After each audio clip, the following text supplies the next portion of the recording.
Les rendez-vous de l'infra, le podcast d'Infravenir qui parle des infrastructures à travers des tables rondes et des interviews exclusives.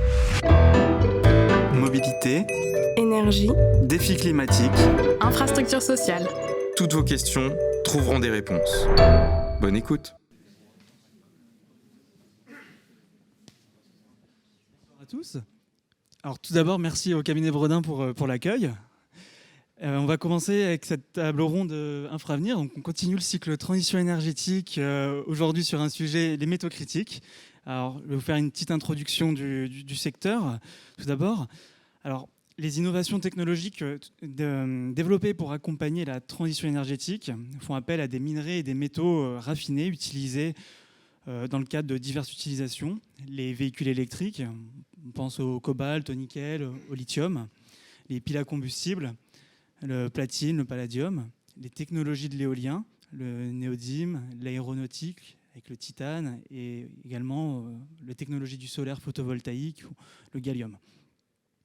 Tous ces métaux que je vous ai énumérés sont critiques ou stratégiques pour réussir notre transition énergétique, d'où leur appellation. On évoque souvent l'industrie automobile dont la demande mondiale en batterie lithium devrait passer de 227 GWh en 2020 à 2921 GWh en 2050. Dans le cas de la France, avec ses 38,7 millions de voitures en circulation au 1er janvier 2022, on peut se poser la question, que se passerait-il si nous nous contentions de convertir l'ensemble des véhicules de la flotte automobile en véhicules 100% électriques ? L'association Négawatt annonce qu'il faudrait 80 TWh d'électricité en plus sur une année, soit une hausse de 17% de notre consommation d'électricité par rapport à 2022, soit près de 30% de la production nucléaire de 2022, ou l'équivalent de la production annuelle de 7 nouveaux EPR à créer. Avec la part croissante de l'électricité dans la mobilité, cet enjeu est en effet double. Tout d'abord, sécuriser les approvisionnements en métaux critiques en assurant une souveraineté industrielle de l'Europe, et d'autre part, les approvisionnements en électricité bas carbone avec le développement des énergies renouvelables. Afin de réduire la dépendance à l'égard des pays tiers en ce qui concerne l'accès aux matières premières, l'UE examine actuellement dans le cadre du projet de règlement sur les matières premières, le Critical Raw Material Act, certains objectifs concrets visant à s'en dissocier. Donc, 4 points principaux: l'extraction dans l'Union européenne, savoir 10% de la consommation annuelle de l'Union européenne qui provient de l'extraction, la transformation, au moins 50% de la consommation annuelle de l'Union qui provient de la transformation en son sein, le recyclage, au moins 20% de la consommation annuelle de l'Union européenne provient du recyclage domestique, et enfin des sources externes, pas plus de 65% de la consommation annuelle provenant d'un seul pays tiers pour chaque matière première stratégique qui se trouve à un stade de transformation donné.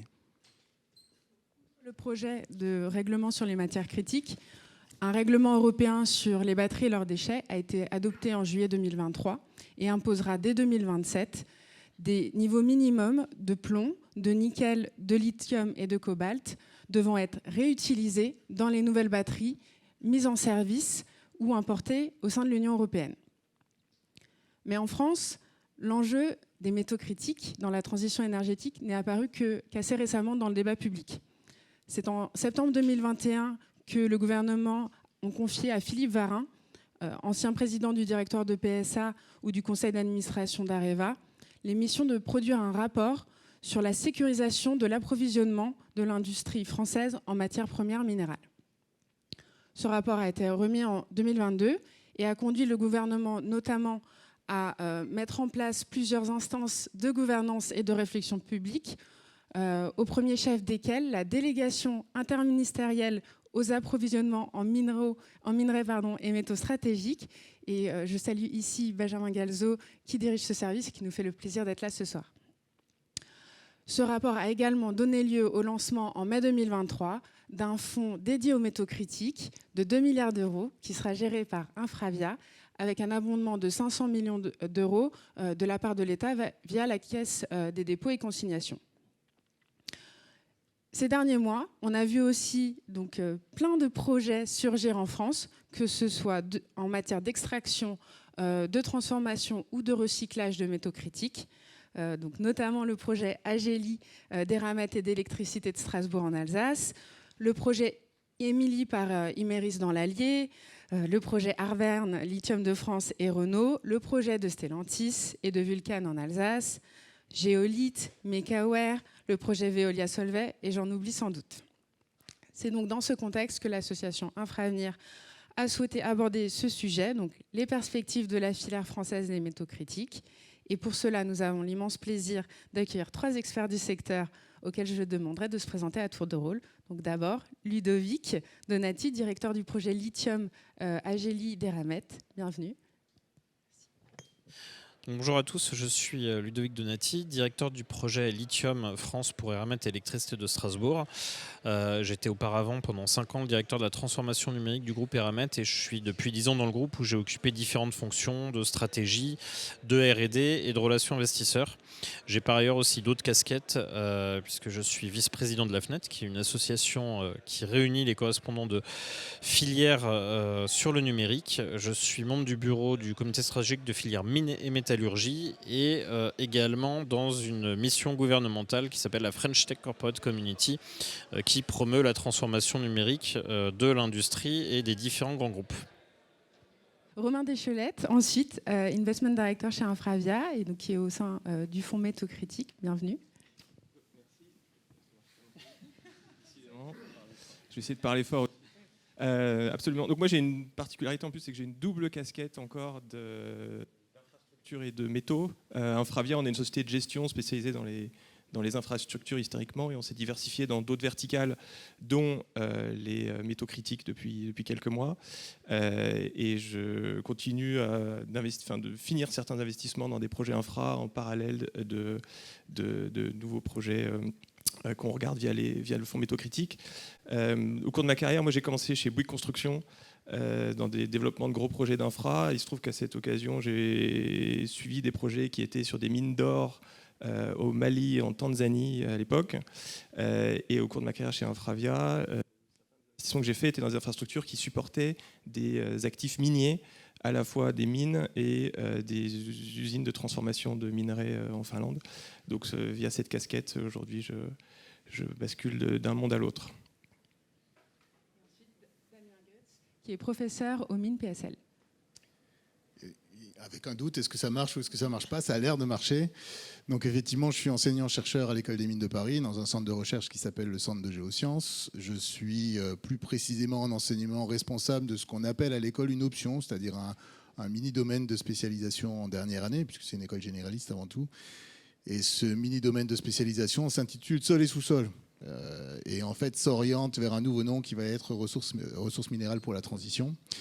Et à titre personnel, ma spécialité, c'est l'industrie minière. J'ai commencé ma carrière dans un projet minier souterrain au Maroc, il y a plus de 30 ans maintenant, ça ne me rajeunit pas. Il s'agissait de construire une mine donc, de zinc, plomb, cuivre et argent avec un groupe minier marocain. Et après 3 années dans ce projet, j'étais revenu en France et j'ai rejoint en fait l'École des mines de Paris, un centre de recherche. Et donc j'ai une carrière qui est assez linéaire depuis, puisque ça fait maintenant presque 30 ans, je pense que ça fait même 30 ans que je suis revenu à l'école. Alors j'ai pas toujours fait la même chose, mais j'ai passé un petit peu de temps aussi à faire du pilotage de la recherche. J'étais directeur du centre de géosciences, j'étais directeur adjoint de l'école en charge de la recherche. Et puis depuis 7 ans, je suis revenu à une fonction d'enseignant-chercheur et je consacre mon temps à des questions d'enseignement et de recherche sur les ressources minérales. Merci à vous 3 pour votre présentation. Alors on va commencer avec une première question. Justement, pour vous, Damien, une question assez macro sur le secteur.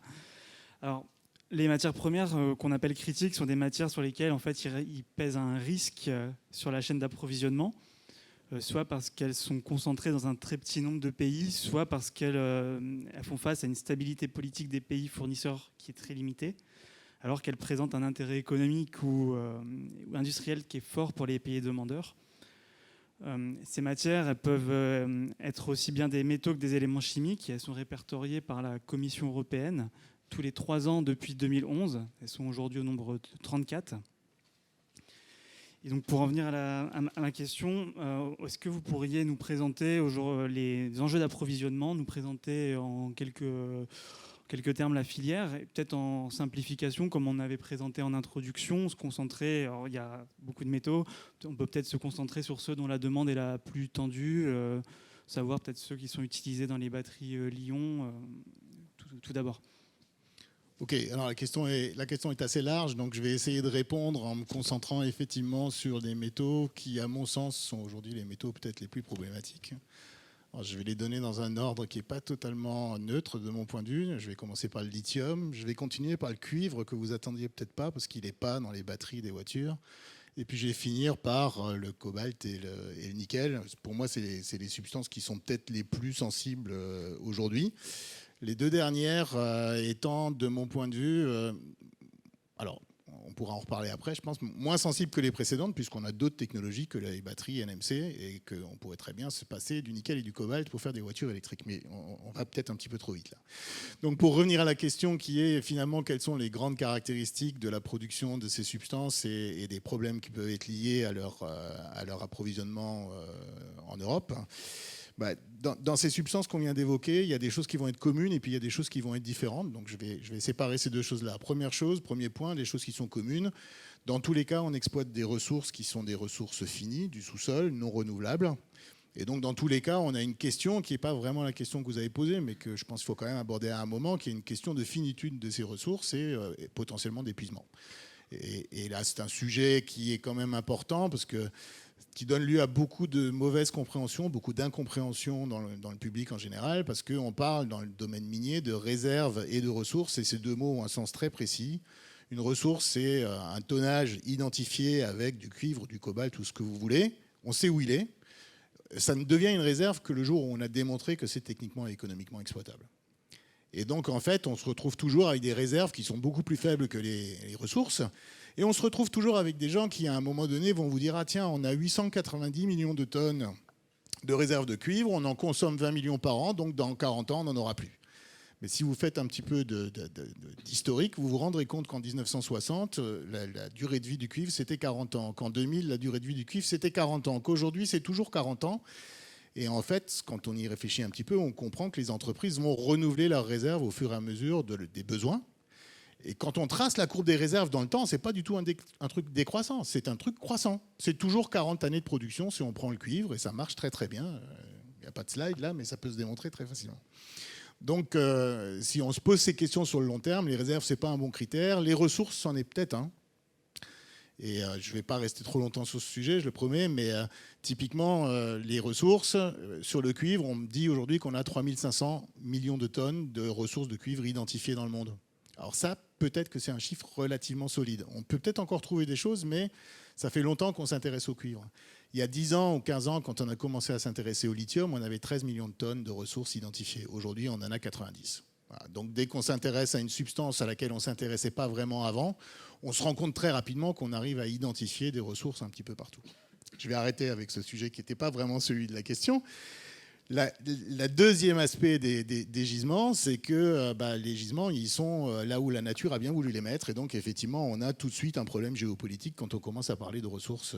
Pas tout de suite, pas pour toutes les substances, mais on peut avoir un problème géopolitique. Typiquement, vous prenez les platinoïdes, vous en avez 90% en Afrique du Sud. Je vais prendre des métaux qui ne sont pas dans la liste de ceux qu'on avait choisis. Vous prenez le cobalt, vous avez 50% des réserves de cobalt qui sont en RDC. Vous prenez le phosphate, vous en avez les 2/3 au Maroc. Et on peut continuer comme ça pendant un certain temps. Un autre point commun avec toutes ces substances, c'est leur chaîne de valeur. Alors ça vaut peut-être le coup qu'on insiste un petit peu parce que c'est important pour la suite. C'est-à-dire que la chaîne de valeur, c'est qu'il faut d'abord que je trouve un gisement. Si je la simplifie à outrance, il faut que d'abord je trouve un gisement. Après, j'ai trouvé un gisement, je vais aller chercher le minerai. Et j'essaye de toucher le moins possible à ce qu'il y a autour, au stérile qu'il y a autour. Alors pour illustrer le propos, peut-être le plus simple, c'est de prendre le projet Émilie, qui a déjà été évoqué, qui n'est pas représenté ici ce soir. Le minerai dans le projet Émilie, c'est un granit. Tout le monde sait ce que c'est qu'un granit. Rassurez-moi. Donc quartz, feldspath, mica. Et en fait, le lithium, il est où? Il est dans le mica. Donc première étape, mine, on sort le granit et on ne touche pas à ce qu'il y a à côté. Deuxième étape, traitement, minéralurgie. On va casser le granit en tout petits morceaux. Je fais très simple. C'est soit du quartz, soit du feldspath, soit du mica. Et là, on trie. Et on fait un tas avec que les grains de mica. Et là, on a ce qu'on appelle un concentré. Vous êtes passé à peu près de 1% de lithium à 6% de lithium. Si on était dans le cuivre, on serait passé de moins de 1% à peu près 30%. Et puis, étape suivante, maintenant que j'ai un truc qui fait 6% de lithium, ça, je vais le transporter, l'emmener dans une usine où je vais faire de la conversion. Si c'était du cuivre, je ferais de la métallurgie du cuivre. Et là, on va casser les liaisons entre les différents éléments qui sont présents dans le minéral pour aller faire le minéral pur. Enfin, en l'occurrence, là, ce ne sera pas le lithium pur, ce sera du carbonate ou de l'hydroxyde de lithium. Si c'était du cuivre, on ferait du cuivre métal. Donc voilà la chaîne de valeur. Donc ce qu'il faut comprendre, c'est qu'on a un problème géopolitique à cause des gisements, mais on peut aussi avoir un problème géopolitique à cause de la chaîne de valeur.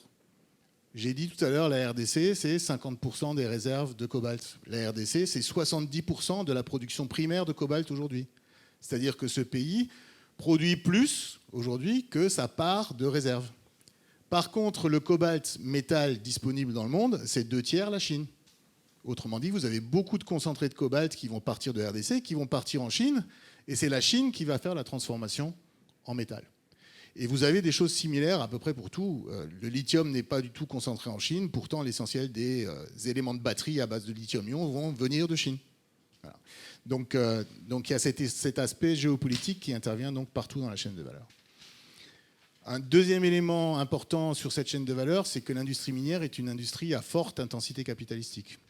Grosso modo, il vous faut 2 à 3 ans de chiffre d'affaires pour faire l'investissement initial d'un projet minier. Ce qui signifie que vous avez aussi des constantes de temps importantes, je pense, sur lesquelles on reviendra et que je ne vais pas développer maintenant. Après, je vous ai dit au début, les métaux que j'ai cités, il y a des points communs et puis il y a des divergences. Alors, dans les choses qui changent, d'abord, vous n'avez pas les mêmes volumes. Dans les métaux que j'ai cités, le cuivre, c'est aujourd'hui, en production primaire, 22 millions de tonnes par an. Le nickel, c'est 3 millions de tonnes. Le cobalt, c'est 190 000 tonnes.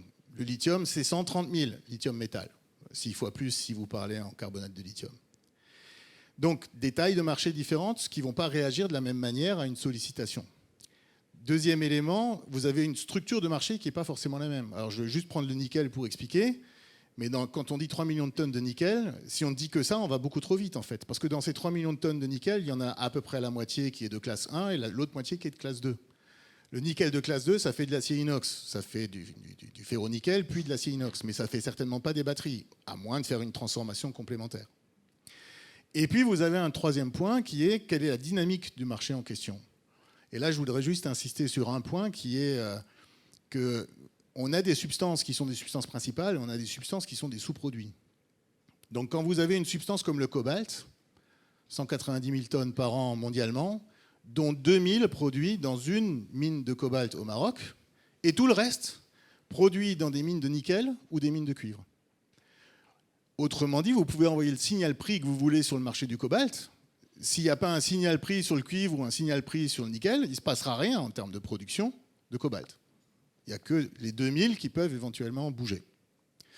Voilà, donc je pense que... Enfin, je ne sais pas si ça répond bien à la question que vous avez posée. J'ai essayé de donner quelques éléments. Un élément important, ce sont des éléments qui aujourd'hui sont en forte demande. Et c'est ça qui crée toute la polémique autour et toute la tension qui peut y avoir. Drivé essentiellement par la transition écologique. Dans une batterie, dans une voiture, pour donner un ordre de grandeur, dans une voiture avec une batterie électrique, il y a à peu près 8 fois plus de métaux que dans une voiture thermique. Que ce soit parce que la batterie, il y a énormément de métaux dans la cathode avec le nickel, le cobalt, enfin ça dépend de la chimie, mais il faut du graphite pour l'anode, il faut du cuivre pour les collecteurs, de l'aluminium, et donc elle est beaucoup, beaucoup plus riche en métal qu'une... Donc il y a tout le parc automobile mondial à faire transitionner vers ces nouveaux métaux qui créent la demande. Et c'est pas que les voitures, c'est aussi dans tout ce qui est production d'électricité. Donc les éoliennes, qui sont énormément de demandeuses en aimant permanent, pour lesquelles il faut des terres rares, pour lesquelles il faut du cuivre, les panneaux photovoltaïques de la même manière. Donc c'est ça qui crée le fait qu'ils soient critiques, c'est qu'ils sont en forte demande et qu'il y a un risque d'imbalance entre l'offre et la demande dans les années à venir, particulièrement, en plus du fait qu'ils soient concentrés dans certains pays. Ouais, alors j'étais pas revenu effectivement sur la criticité, mais donc c'est une échelle, enfin c'est un critère qui est sur 2 échelles. D'une part, donc la probabilité, le risque de rupture d'approvisionnement, et d'autre part, l'impact économique si jamais ce risque de rupture d'approvisionnement s'avère. Et donc, effectivement, si on reprend la liste qui était évoquée tout à l'heure par la communauté européenne, donc 34 éléments, bravo, tu le sais mieux que moi. Alors, dans les 34, il n'y a pas que des éléments pour les voitures. Dans les 34, on trouve la roche phosphatée, qui est classé critique par la communauté européenne. On trouve le charbon coque, qui est classé critique par la communauté européenne. Donc de temps en temps, quand même, on se pose un petit peu des questions. Il y a même le bismuth, dont on ne sait pas trop à quoi il sert. Et le bismuth. Et en fait, quand on regarde la liste en question, la dernière, celle de 2023, le cuivre et le nickel sont en dessous de la limite de ce qui est estimé comme étant le risque d'approvisionnement. Et pourtant, le cuivre et le nickel, aujourd'hui, sont considérés comme critiques par la communauté européenne. Merci beaucoup. Alors, autour de Ludovic, on l'a dit, vous travaillez au déploiement d'un projet lithium en Alsace pour Eramet. Donc, pour ceux qui ne le savent pas, le lithium peut avoir deux origines. Une origine rocheuse ou issue de saumure, donc c'est comme des marais salants. Donc, on voit d'ailleurs qu'il y a plein de projets de production de lithium en France. Est-ce que ça veut dire que le sol français est riche en lithium ? Est-ce qu'on va devenir une super puissance de production du lithium demain ? Alors, la bonne nouvelle, c'est qu'effectivement, on a du lithium. Après, on n'est pas les seuls, bien sûr. Aujourd'hui, quand on regarde la production, il y a beaucoup de lithium rocheux en Australie. On trouve aussi beaucoup de lithium donc sous forme liquide, principalement en Amérique du Sud, Argentine, Chili, Bolivie. Et c'est d'ailleurs pour ça qu'il y a une très forte concentration de projets aujourd'hui qui sont à cet emplacement. Eramet, on a commencé à s'y intéresser il y a une dizaine d'années. En prenant des titres miniers en Argentine, et ça nous a permis ensuite de développer un procédé. Alors, sous forme liquide, là, on sort un peu de la mine traditionnelle rocheuse qu'on peut avoir par ailleurs. Je peux représenter aussi Eramet tout à l'heure et les différents métaux qu'on fait, mais si on s'intéresse au lithium, sous forme liquide, on est plus sur ce qu'on va appeler de l'hydrométallurgie et de l'extraction qui va plus ressembler pour le coup à de l'extraction pétrolière. C'est-à-dire qu'on va faire des forages, on va extraire le liquide, on va en extraire le lithium. Et il y a deux techniques. La première, c'est l'eau qu'on a pompée, donc de la saumure, de l'eau salée qui contient le lithium. On la met dans des grandes bassines et puis on attend 18 mois que ça sèche, en gros, pour récupérer le sel et ensuite récupérer le lithium contenu dans le sel. Nous, on travaille sur des procédés qu'on appelle d'extraction directe de lithium, où là, on va pomper la saumure. On a développé un matériau actif qui permet de retenir sélectivement le lithium, un peu comme une éponge. On réinjecte la saumure et ensuite cette éponge, on la traite pour en sortir le lithium et ensuite le raffiner pour faire du carbonate de lithium ou ensuite éventuellement de l'hydroxyde de lithium. Et donc ce procédé qu'on a développé pour l'Argentine, on n'est pas les seuls, il y en a d'autres aussi qui se mettent à l'extraction de lithium, on pense qu'on peut le réappliquer aujourd'hui en Alsace. Alors en Alsace, il y a la particularité d'avoir à 3 km de profondeur de l'eau. Alors au début, quand j'étais pas sur le projet, j'imaginais que c'était une espèce de piscine à 3 km de profondeur. En fait, c'est pas du tout ça. Il y a du granit, et Damien, tu me corrigeras si je n'ai pas utilisé les termes scientifiques, il y a du granit à 3 km de profondeur qui présente des fractures. Et dans ces fractures, on trouve de l'eau qui est très fortement chargée en lithium et en sel. Ça, c'est dû au temps géologique, au moment de la formation des Vosges, au moment où il y a eu la mer, puis aussi de l'infiltration d'eau, bref. Donc on va pomper à 3 km de profondeur. Aujourd'hui, on a montré que ça marchait. Notre partenaire Électricité de Strasbourg, qui est une filiale d'EDF, le fait. Il se trouve qu'en plus, c'est très très chaud à 3 km. Une anomalie géologique en Alsace qui est intéressante puisqu'on a 170 degrés. Donc on récupère la saumure. On extrait la chaleur, donc on peut la valoriser directement ou la transformer en électricité. Et nous, ce qu'on veut faire, et c'est le cas aussi de Lithium de France, c'est se mettre derrière cette extraction de chaleur pour aller, de la même manière qu'on va le faire en Argentine, extraire le lithium et pour pouvoir ensuite le raffiner en carbonate.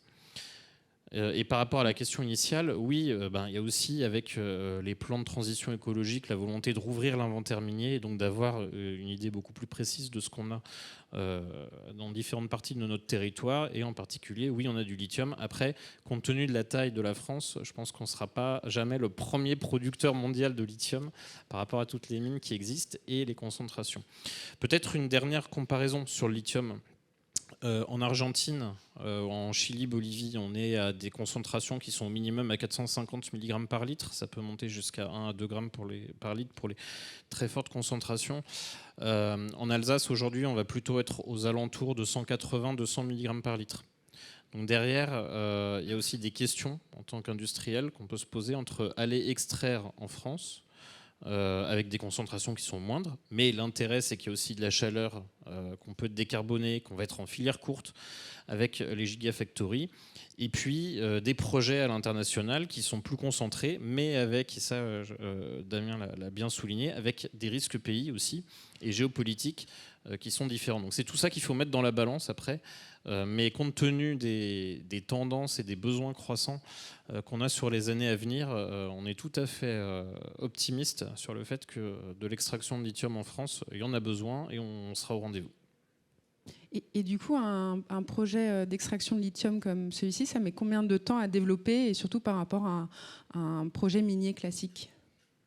Alors sur les projets miniers classiques, on va dire traditionnellement, on peut aller sur une durée minimum d'au moins 10 ans, entre le moment où on commence à faire la prospection, les études géologiques et puis la production. Là, on parle uniquement de la partie minière.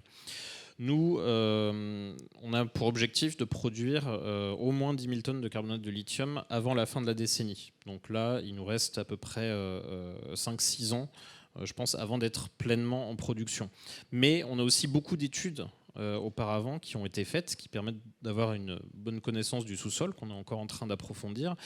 Et puis, sur la géothermie profonde, on ne peut pas faire n'importe quoi. Parce qu'on doit creuser assez profondément, c'est sous pression, donc il faut aussi éviter de provoquer de la sismicité, ce qui a eu lieu il y a quelques années dans la région de Strasbourg et qui a un peu refroidi, sans faire de mauvais jeu de mots, les gens de la région de Strasbourg. Donc on est aussi obligé de passer par un certain nombre d'étapes pour se rassurer qu'on ne va pas faire n'importe quoi au niveau de la géologie. Et puis après, ça on y reviendra peut-être aussi plus tard, mais il y a tous les aspects de permitting, donc de réponse à des demandes de travaux miniers, aujourd'hui des demandes environnementales. Si je prends le cas de la France avec la loi Industrie verte, il y a pas mal de choses qui sont en train de se mettre en place, des décrets d'application qui vont sortir, donc il y a certaines modifications.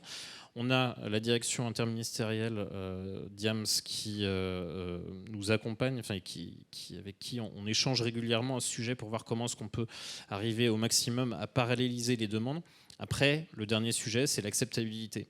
Tout le monde a envie de faire de la transition énergétique, qu'on produise du lithium en France, mais pas grand monde a envie qu'on produise dans son jardin ou dans son champ ou d'être à côté d'une usine, d'une raffinerie de lithium.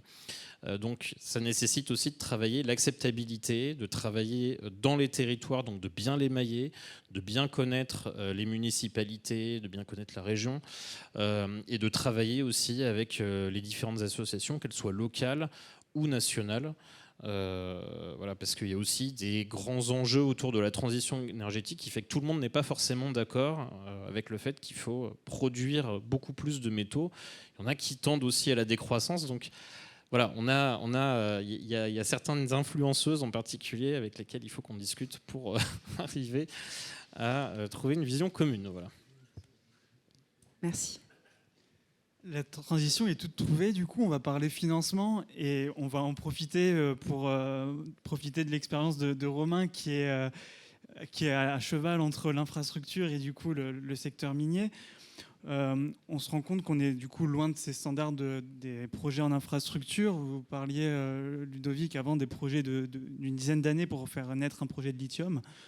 Romain, on est presque sur le double de ce qu'on peut faire en infra. Aujourd'hui, comment des investisseurs peuvent être confortables avec ces durées d'investissement qui sont 2 fois plus longues que ce qu'ils avaient l'habitude de faire avant. Et pareil, sur l'aspect capitalistique aussi qu'on a un petit peu abordé au début avec vous, Damien, les particularités de ces projets qui sont extrêmement consommateurs en CAPEX. Et il y a aussi un risque marché important sur le sous-jacent qu'on produit.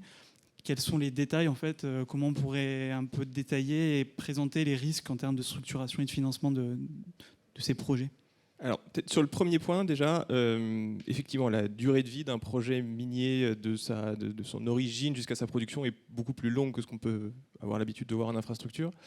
Mais il y a une particularité qui, moi, m'a beaucoup surpris en rentrant dans le secteur, c'est à quel point il y a un écosystème très entrepreneurial dans l'exploration de projets miniers. La grande majorité des projets miniers en exploration ne sont pas en fait portés par des grosses majeures minières, Rio Tinto, Anglo-American ou Eramet. En fait, ce sont des des géologues qui soit sont issus de l'industrie, soit le font depuis longtemps ou pour d'autres raisons, qui lèvent sur des marchés publics, donc à la bourse essentiellement au Canada et en Australie, et où il y a un écosystème d'épargne qui va dans ce type de produit, et qui vont parcourir le monde avec une foreuse, alors Damien, tu me corriges, hein, mais avec une foreuse, qui vont regarder les cailloux, qui vont regarder les indices à la surface, qui vont après faire du drilling, qui vont pousser le projet de cette manière jusqu'à identifier des indices de gisement, puis faire des études sur la possibilité de réserve, puis avancer comme ça. Et ça peut prendre assez longtemps, et les investisseurs institutionnels ne rentrent pas avant qu'il y ait un degré de certitude important sur la possibilité d'un gisement. Donc ça, c'est une grosse différence. Donc si on prend ces 10 ans, on peut déjà en enlever 4, 5 qui sont cette partie très, très exploration. Qu'est-ce qui se passe après l'exploration, où une fois qu'il y a une faisabilité prouvée sur le projet, là, effectivement, il y a un besoin de financement supplémentaire. Et il y a plusieurs types d'acteurs qui peuvent rentrer. Donc, soit ils peuvent se faire racheter par des gros groupes, des gros opérateurs miniers, soit ils continuent l'aventure. Et dans ce cas-là, et c'est notamment le cas sur les métaux critiques, où en fait, il y a beaucoup d'explorations qui ont été faites. Alors, si je prends par exemple du graphite, du lithium, en fait, les marchés étaient très petits à une époque, et il n'y a pas encore de gros acteurs très très établis, ou moins de gros acteurs très très établis. Il y a beaucoup d'entrepreneurs qui poussent leur projet plus loin. Et ils arrivent à ce moment fatidique qui est comment le développer. Et ils ont ce dilemme qui est de se dire, moi je ne veux pas me faire diluer dans mon projet, en même temps j'ai besoin de capitaux, en même temps il faut aussi que je trouve des débouchés pour mes produits. Et donc là rentre la réflexion de, ok, il faut que je me fasse conseiller, il faut que je trouve des off-takers. Donc si je prends l'exemple du graphite ou du lithium pour les batteries, ils se rendent compte qu'ils veulent lever de la dette pour ne pas se faire trop diluer. Pour avoir de la dette, ils ont besoin d'avoir un off-take d'un gros constructeur automobile. Le gros constructeur automobile, lui, se dit, je veux être sûr que mon projet il est backé par des gens sérieux, et s'il a des délais, des problèmes de capex, qu'il y ait des investisseurs derrière qui puissent remettre au pot. Et donc c'est cette danse à trois entre les off-takers, les banques, les entrepreneurs et les fonds d'investissement comme nous, et des opérateurs miniers qui peuvent rentrer dans ces projets à ce moment-là, qui a un équilibre assez précis qui se développe.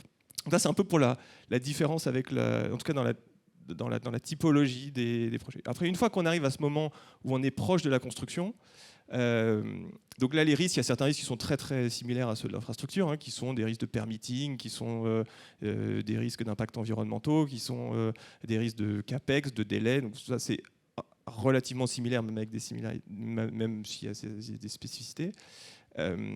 Et ce qui change beaucoup, en revanche, c'est l'aspect commodité. Là où sur un projet d'infra, on a une vision beaucoup plus long terme sur les flux financiers, par nature, parce que le trafic peut être plus prévisible, il peut y avoir des contrats d'off-take, il peut y avoir de la régulation, et ainsi de suite. Là, on est face à un sujet de volume et un sujet de prix qui fait que, par nature, la structure du financement n'est pas la même. Donc, en termes d'equity, ce n'est pas les mêmes poches d'equity. C'est beaucoup d'opérateurs miniers, c'est des fonds spécialisés qui ont des mandats spécifiques pour investir dans ce type de produits, comme nous d'ailleurs, où les commodités font partie. Et après, sur la dette et sur le financement, mécaniquement, c'est des projets qui sont moins leveragés. Donc les gearings sont plutôt à 60 plutôt qu'à 90, comme on peut le voir sur certaines infrastructures très prévisibles. Les DSCR sont plus élevés. Les dettes sont en général plus court terme, à 7, 8, maximum 10 ans, là où sur l'infra, on peut pousser beaucoup plus long. Et les dettes sont en général amortissables, là où sur l'infra, on peut faire du bullet ou des ballons qu'on pousse beaucoup plus loin. Voilà un peu les grandes différences, en tout cas en termes de structuration, à la fois dans la genèse et dans les produits qu'on peut mettre en place. Et Parlons les ambitions de développement. Est-ce qu'elles sont aujourd'hui impulsées par les industriels principalement, ou est-ce qu'elles sont fixées par des règlements de l'Union européenne, par exemple, qui permettent de créer une sorte de business case suffisant? Je peux penser peut-être à des sortes de premium ou des incentives un peu made in France ou des certificats d'origine pour encourager ce genre de projet. Ouais. Alors, contrairement aux infrastructures, là, on est dans un schéma où l'État n'est pas donneur d'ordre. Ce n'est pas l'État qui va dire là, on va construire une mine et moi, je vais vous acheter le minerai. Ou de la même manière, vous n'allez pas mettre une gigafactory ici et moi, je vais vous acheter vos batteries. Donc, ça, c'est quand même une différence assez fondamentale. Donc, oui, par nature, le marché, il est drivé par les industriels. Et il est drivé par les industriels, alors surtout dans l'automobile et l'énergie, parce que la réglementation les fait changer vers plus de voitures thermiques et ainsi de suite. Là où l'État joue son rôle, c'est un rôle d'aide pour accompagner ces industriels. Donc c'est à la fois sur le permitting de tous ces projets, alors les projets miniers en France, mais aussi les projets de réindustrialisation, parce qu'encore une fois, comme disait Damien, quand on parle des métaux critiques, il ne faut pas le voir juste comme un sujet minier. C'est un sujet qui va de l'extraction jusqu'au processing, jusqu'à la fabrication du produit final qui va aller dans la voiture. Et cette chaîne, elle est intégrée, et surtout, pour beaucoup de ces produits, ils sont transformés de façon assez fine avec beaucoup de chimie, contrairement à ce que pouvait se passer historiquement dans des métaux de base qui sont très liquides sur le marché. Et là où l'État aide, c'est dans l'accélération des permis. Donc ça, c'est ce qui est une des préconisations du Raw Material Act européen, qui va être décliné dans chacun des juridictions, mais aussi dans le niveau de subvention qu'ils peuvent donner. Donc si on regarde ce qui se passe aujourd'hui en France ou ailleurs, mais dans la vallée de Dunkerque, où il y a un nombre de projets incroyables, il y a un écosystème qui se crée, les projets ils se font avec effectivement une partie de subvention étatique. Vercors, c'est quoi, 650 millions sur les 2 milliards qu'ils ont levés. Prologium, ça va être 1,5 milliard sur les 5. Donc c'est des sommes très très importantes que l'État met en place pour aider et re-onshorer une partie de ces chaînes de valeur. Donc voilà pour les grandes lignes. Et oui, les industriels ont leur rôle à jouer, parce que in fine, c'est eux qui vont développer ces projets, et c'est même vital pour eux. D'une certaine manière, on ne peut pas se permettre aujourd'hui de laisser passer le train qu'on a laissé passer sur l'énergie renouvelable en termes de manufacturing. Autant l'énergie renouvelable, l'État et les États européens ont payé des subventions et des feed-in tarifs pour sécuriser des projets qui indirectement sont allés pour une partie dans la construction de ces panneaux et de ces cellules en Chine. Mais on s'en est presque pas rendu compte. Si on parle de l'automobile, c'est des millions d'emplois en Europe qui sont en jeu. Donc l'enjeu pour les industriels de réagir vite sur tous ces sujets est absolument primordial. Peut-être juste pour rajouter, si je prends l'exemple du lithium, et même d'autres, je pense que le vrai sujet derrière, il est sur la souveraineté française et européenne, et donc sur un véritable partenariat entre les industriels et l'État. Je vois que sur le projet lithium que j'ai à gérer actuellement, on compte aussi beaucoup sur la vision qui a été proposée par l'État et par l'Union européenne en 2035, passer aux véhicules électriques. Ça incite à investir. Et tous les plans qui sont mis en œuvre, en particulier les appels à projets métaux critiques qui peuvent permettre de subventionner une partie, vont vraiment inciter les industriels français à investir en France pour développer des sources d'extraction de lithium. Parce que si je me place uniquement dans la vision industrielle privée, quelque part j'ai le choix entre mettre 1 euro dans un projet en Argentine ou au Chili, où j'ai peut-être 3 fois plus concentré en lithium qu'en Alsace ou ailleurs, mais Eramet en tout cas reste une entreprise française, et c'est important aussi d'avoir une base en France et de montrer qu'on est capable de respecter les meilleurs standards de la mine responsable en France. En revanche, en termes d'investissement, de mur de capex à passer, c'est vrai que ce type de subvention et cette vision commune qu'on peut porter sur la souveraineté, sur les chaînes de valeur pour les batteries, elle est extrêmement importante et essentielle. Et les démarches qui sont faites depuis 18 mois, 2 ans, sont en tout cas très incitatives pour relancer ce type de projet. Si je peux me permettre, je suis tout à fait d'accord avec ce que tu viens de dire. avec la limite de ce qu'on a dans notre sous-sol, quoi. Si on transpose la même chose sur le cobalt, on va avoir un petit problème là tout de suite. On n'y arrivera pas. Donc effectivement, il y a la maîtrise de la chaîne de transformation. Ça, on pourrait le gagner, mais la géologie reste la géologie. On a la chance, effectivement, en France, d'avoir d'un côté un très beau gisement de lithium minéral qui est celui des Chassières, et puis d'avoir le lithium dans les saumures géothermales au niveau du bassin d'Alsace. Ouais. Mais d'où l'intérêt d'avoir aussi des acteurs français et européens forts qui sont présents à l'international.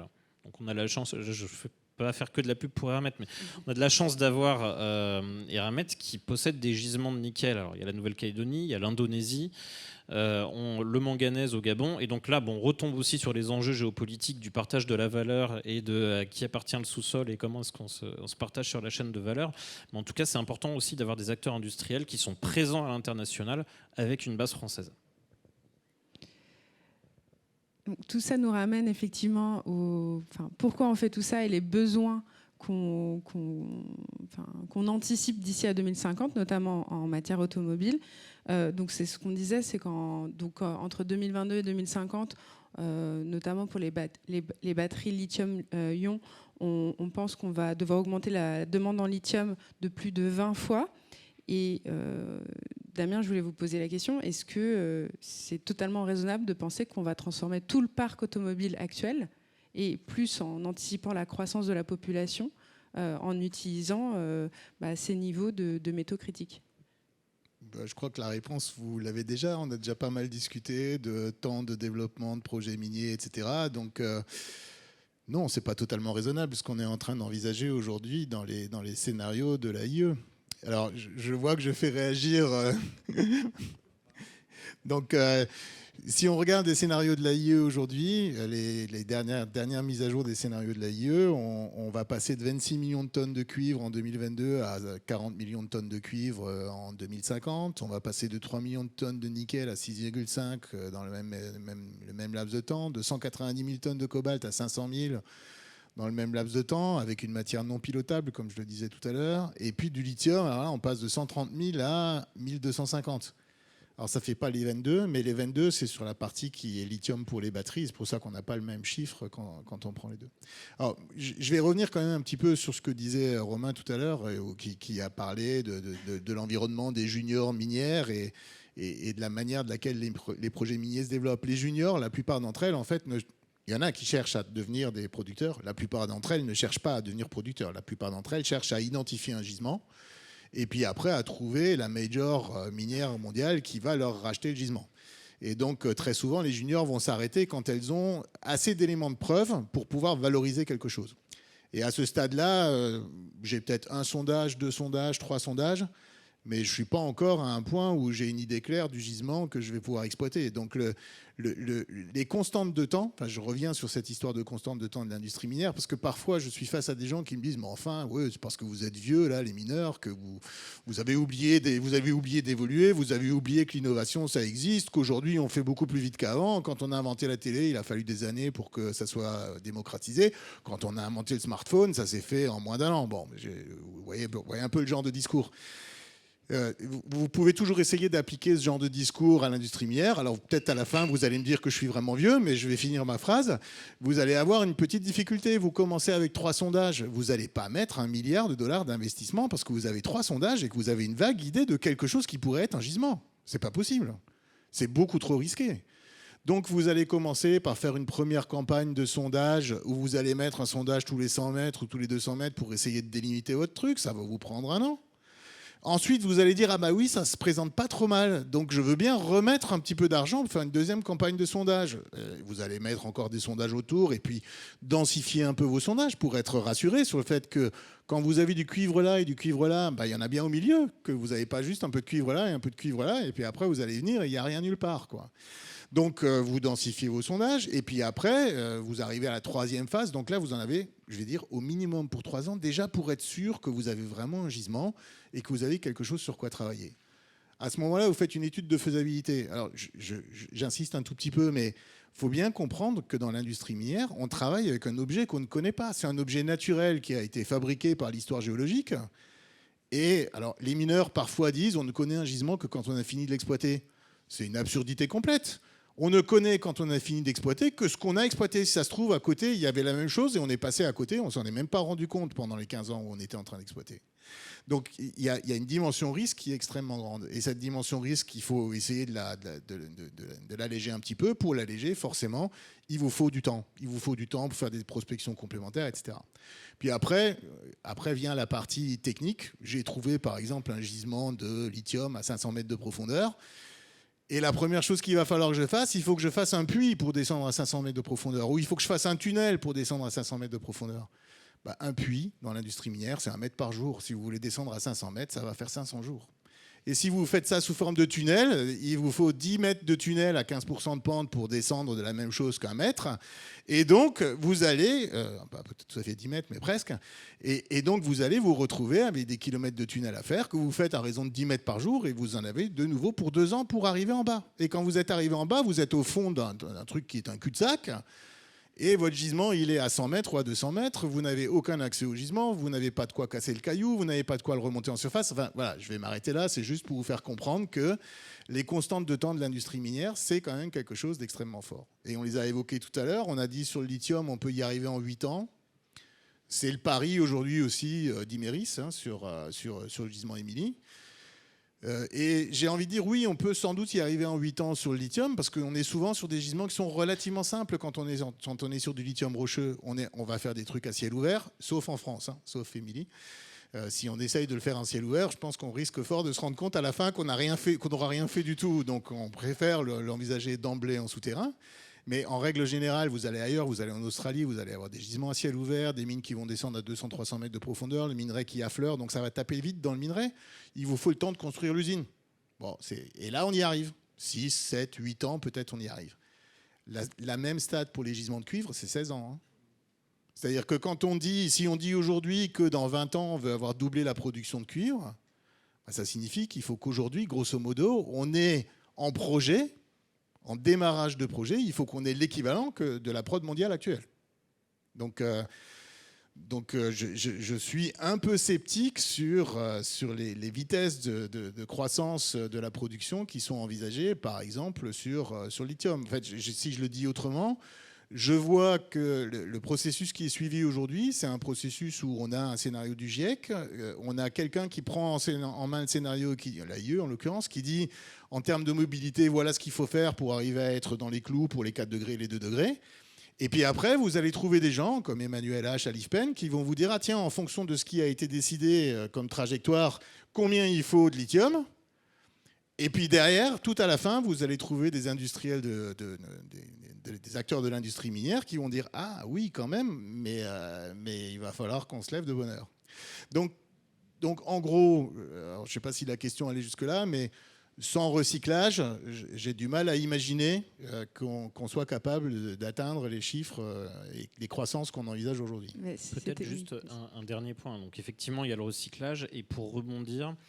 je pense que effectivement ces quantités de métaux elles sont extrêmement impressionnantes. On redonne souvent ces chiffres-là rien que pour une batterie de véhicule électrique, et c'est vraiment en moyenne, parce que si on compare pas des gros trucks avec des toutes petites voitures, mais 45 kg de nickel, 40 kg de lithium, plus de 10 kg de cobalt. Donc vous transformez tout le parc thermique en parc électrique, c'est démentiel comme la quantité de métaux qui sont nécessaires. Donc effectivement, il faut compter sur le recyclage.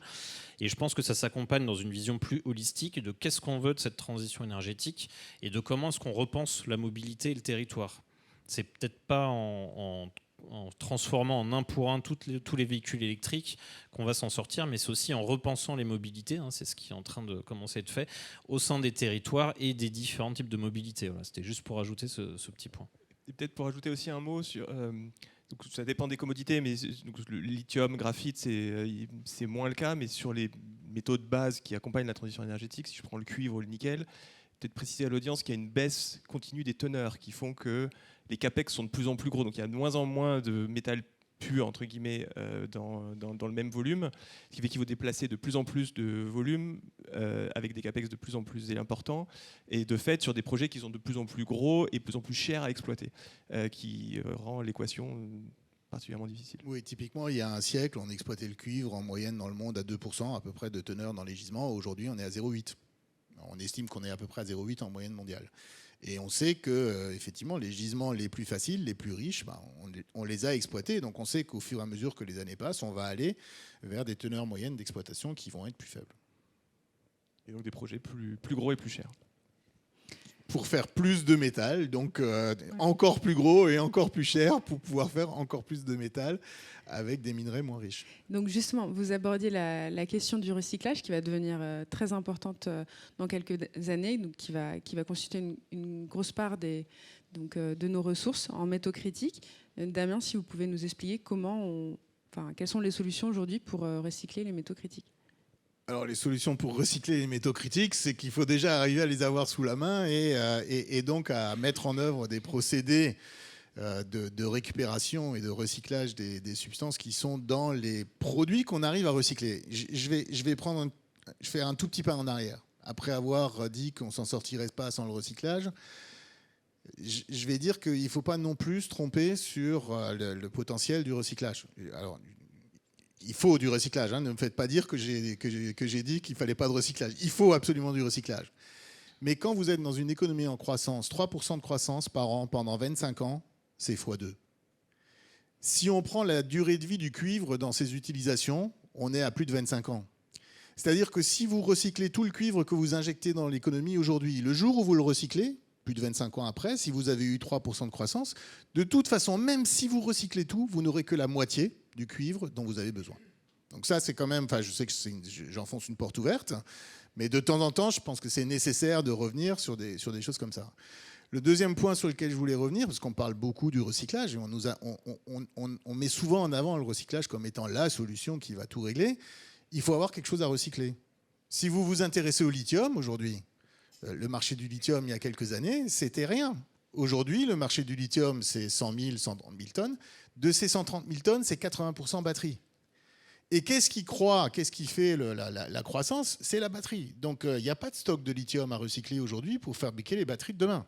Quand on aura électrifié tout le parc automobile, là, on pourra imaginer qu'on rentre dans un système vertueux. Mais en attendant, tant qu'on va avoir une forte croissance de la demande des batteries, on aura un problème d'alimentation en lithium. Le dernier point sur lequel je voulais insister, ou disons l'avant-dernier point sur lequel je voulais insister sur cette question, c'est que recycler, ça apparaît souvent, c'est souvent annoncé comme finalement extrêmement positif parce que beaucoup moins consommateur d'énergie, moins émetteur de CO2, moins cher, etc. Et en fait, c'est vrai dans un certain nombre de cas, mais c'est pas forcément vrai. Si vous prenez le cuivre, c'est facile avec le cuivre, c'est pour ça que je le prends, vous pouvez recycler du tuyau de distribution d'eau dans votre maison. C'est du cuivre métal pur et il n'y a aucun problème pour le recycler, c'est d'une facilité absolue. Vous pouvez recycler du câble électrique. Alors vous êtes peut-être nombreux à vous dire dans la salle, super facile. Ouais, mais il y a du plastique autour. Donc si vous ne voulez pas faire ça comme... si vous voulez être un petit peu respectueux de l'environnement, excusez-moi, je vais reprendre ma phrase, vous évitez de balancer ça dans un four et de balancer toutes les fumées dans l'atmosphère. Donc vous commencez par déchiqueter vos câbles, séparer le plastique du cuivre et après c'est très facile à recycler.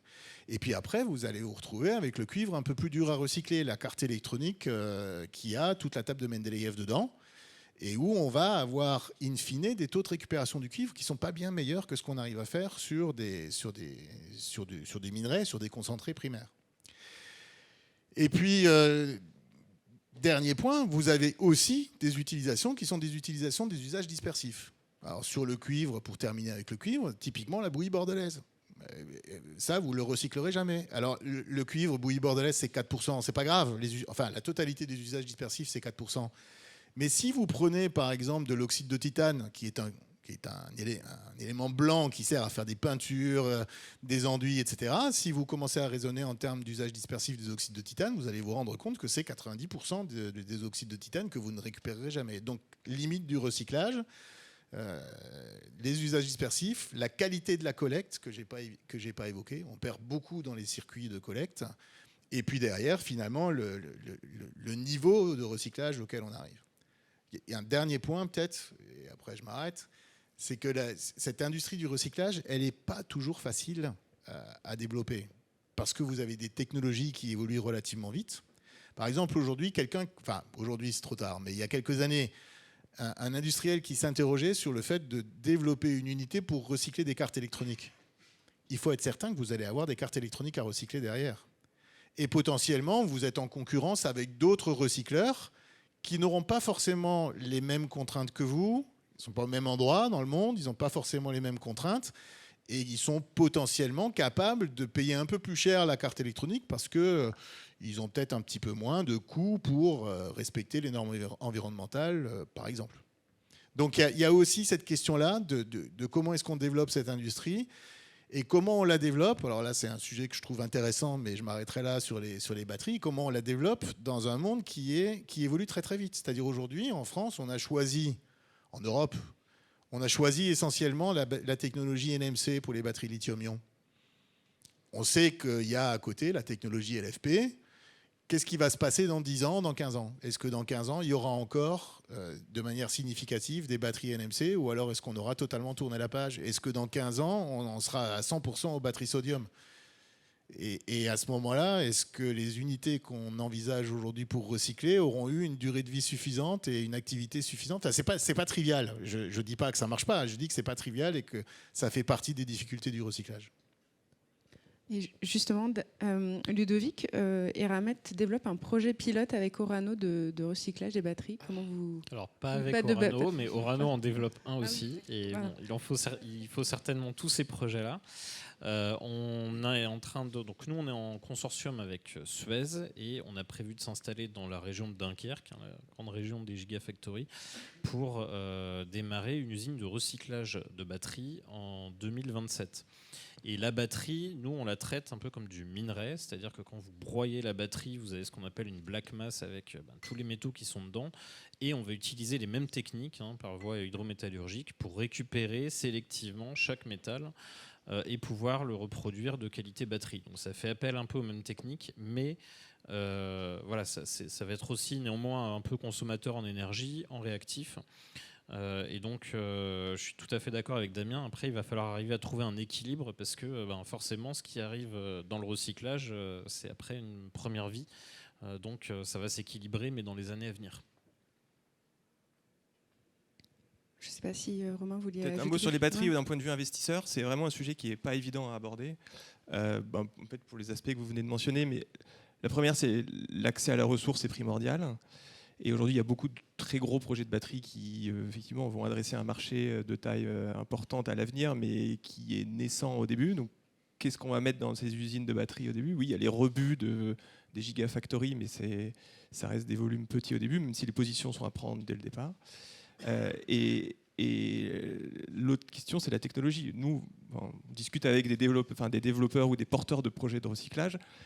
Chaque projet est le nouveau meilleur projet avec la nouvelle meilleure technologie qui permet de mettre la batterie directement dans le four sans qu'elle explose, même si elle est chargée, ou directement dans un bain d'hydrométallurgie pour la traiter de façon optimale et faire le tri. La R&D n'a pas encore atterri et il n'y a pas de consensus sur les grandes technos qui vont émerger et qui vont être celles dominantes. C'est encore plus tôt que l'extraction directe de lithium il y a 3-4 ans. Et après, et peut-être même un autre élément, c'est d'un point de vue business, c'est fait partie de ces chaînes de valeur qui sont difficiles à regarder de façon isolée parce que vous êtes au milieu de la chaîne. Vous n'avez pas accès, vous n'avez pas la ressource sécurisée, vous avez un acheteur derrière qui va aussi vous secouer sur les prix. Donc, il y a des business models de j'achète et je revends, mais qu'est-ce que j'achète, à qui, pour quand, pour combien de temps, sachant que j'ai fait une usine qui coûte 1 milliard. Et il y a d'autres business models où il y a des contrats de tolling qui se mettent en place, en fait, qui sont les gens qui ont la matière, qui vous la confient pour la transformer en échange d'un fee de façon. C'est un peu le débat du fermier versus le propriétaire, mais c'est à la fois sur la techno, à la fois sur le business model, c'est des projets qui ne sont pas évidents à regarder, en tout cas aujourd'hui. Alors si je peux juste ajouter un petit élément, le premier c'était pour réagir sur ce que Romain vient de dire, donc le fait que chaque nouvelle technologie de recyclage est meilleure que la précédente, etc., et qu'on voit que ça n'a pas encore complètement abouti. Pour remettre ça en perspective avec ce que je disais, c'est en même temps qu'on essaye de faire aboutir correctement la technologie de recyclage de la batterie d'aujourd'hui, il y a aussi tous les matins une nouvelle techno de batterie qui sort et qui est déjà en train d'essayer de remplacer la techno de batterie qui est dominante aujourd'hui. Donc ça rajoute un petit peu de complexité. Là où je serais quand même plus optimiste que ce que j'ai dit tout à l'heure, enfin ce que j'ai peut-être laissé entendre tout à l'heure, c'est que s'il est difficile, par exemple, de recycler de l'aluminium, parce qu'il faut effectivement réussir à récupérer l'aluminium qu'on a distribué un petit peu partout, le recyclage des batteries, ça devrait quand même être un truc pas trop compliqué. S'il y a un métal qu'on recycle bien aujourd'hui, c'est le plomb. Pourquoi ? Parce qu'effectivement, c'est les batteries des voitures et que ça se jette plus dans la nature. Enfin, plus personne, j'espère, dans cette salle, n'a l'idée saugrenue de démonter sa batterie et de la balancer dans la nature, comme ça pouvait exister il y a 1 ou 2 générations. En fait, plus personne ne démonte sa batterie, donc ça règle le problème.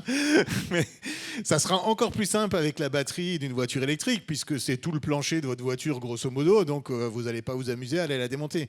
Donc là, on peut espérer que la question de la boucle est réglé. Le fait de savoir si on remet la main sur la batterie à la fin, ça, c'est pas un problème. Et donc, on peut espérer que là, on ait peut-être plus on ait plus de facilité à organiser des filières avec un approvisionnement garanti et puis un constructeur automobile qui rend sa voiture et qui espère bien récupérer la batterie pour faire une nouvelle voiture. Enfin, des boucles de recyclage qui seront beaucoup plus simples que si on regarde l'aluminium, le cuivre ou des choses comme ça. C'est d'ailleurs pour ça qu'il y a des JV qui se créent entre des collecteurs de déchets et des recycleurs de batteries, enfin, type Eramet, Veolia aussi, un partenariat. Oui, c'est amusant finalement, les recycleurs traditionnels deviennent des concurrents de l'industrie métallurgique primaire, on va dire, traditionnelle. Donc on va se retrouver avec des paprecs ou autres qui finissent par faire le même métier que vous sur les métaux. Donc c'est assez intéressant de voir comment les filières s'entremêlent. Et puis peut-être un dernier point que je trouve intéressant, c'est que là on parle des batteries, on l'a aussi sur d'autres exemples, comme par exemple le titane aéronautique, où il y a quelques années Aubert & Duval avait développé une société qui s'appelle Eco-Titanium pour recycler le titane des chutes aéronautiques. C'est, quelque part, il y a des aspects de souveraineté. On voit quand même qu'il y a des tensions géopolitiques actuelles qui laisse penser que la mondialisation complète avec les chaînes de valeur où les métaux font 6 fois le tour du monde avant d'arriver dans une application, ça semble un peu derrière nous, en tout cas pour certaines. Donc, le fait de pouvoir maîtriser quand même certaines technologies de recyclage et pouvoir récupérer les métaux sous leur état le plus primaire, et finalement, si les technos de batterie changent, mais qu'on a toujours besoin de lithium ou de nickel dans une proportion moindre, en tout cas pouvoir les garder sur le sol français et européen et s'en servir, ça reste important. Donc je pense qu'on est dans une tendance où il faut pouvoir maîtriser ce recyclage. Merci. Je continue sur l'électricité justement, parce que c'est un sujet que vous évoquiez beaucoup. Il y a la contrainte les activités métallurgiques et minières, c'est des activités qui sont très énergivores. Et il y a 2 problèmes, l'accès à l'énergie et puis la localisation. Et on va retrouver deux typologies de projets. Les projets qu'on va qualifier d'off-grid et les projets qualifiés d'on-grid, en fait, en fonction de la connexion au réseau électrique du pays. Certains pays proposent de concilier l'extraction en fait, avec des projets d'énergie renouvelable et l'accès à de l'énergie propre. Aujourd'hui, quels sont les principaux défis qu'on rencontre par rapport à l'approvisionnement en énergie renouvelable et à l'exploitation d'une mine ? Et je vais me tourner vers toi, Romain, pour répondre à cette question. Absolument. Non, alors, sur le sujet de l'énergie, comme tu dis, il y a de façon de l'approvisionnement en électricité des sites miniers, il y a, je pense, 2 choses à regarder. Il y a est-ce que le projet est on-grid ou off-grid, et après il y a la partie process versus équipement. Sur les projets qui sont connectés au réseau local, ils sont aussi bons que le réseau local en termes d'émissions. Alors oui, ils peuvent acheter des PPA et se verdir de cette manière-là, mais c'est la décarbonation du réseau qui accompagne l'objet. Sur tous les projets qui sont dans des endroits très reculés où il n'y a pas d'accès à un réseau de puissance suffisante, là, effectivement, le problème se pose. Et c'est pour ça que ces gros projets miniers dans des endroits isolés, que ce soit dans des endroits reculés ou des îles, ils sont à la fois des projets d'énergie autant que des projets miniers presque. Et traditionnellement, il y a besoin de beaucoup de puissance, mais surtout il y a besoin de beaucoup de base load. C'est-à-dire que ces process miniers, c'est des process qui sont en continu, c'est des process de broyage, de traitement chimique, de traitement métallurgique qui demandent beaucoup d'électricité pour certains, surtout en pyrométallurgie. Et là, il faut beaucoup de puissance. il faut beaucoup de puissance certaine, c'est-à-dire qu'il ne faut pas d'interruption dans le process, et en baseload. Donc l'énergie renouvelable, qui est, à part l'hydraulique, quand elle est disponible, est le Graal, l'énergie renouvelable, c'est une solution pour décarboner, mais ça ne peut pas être la solution à une décarbonation totale.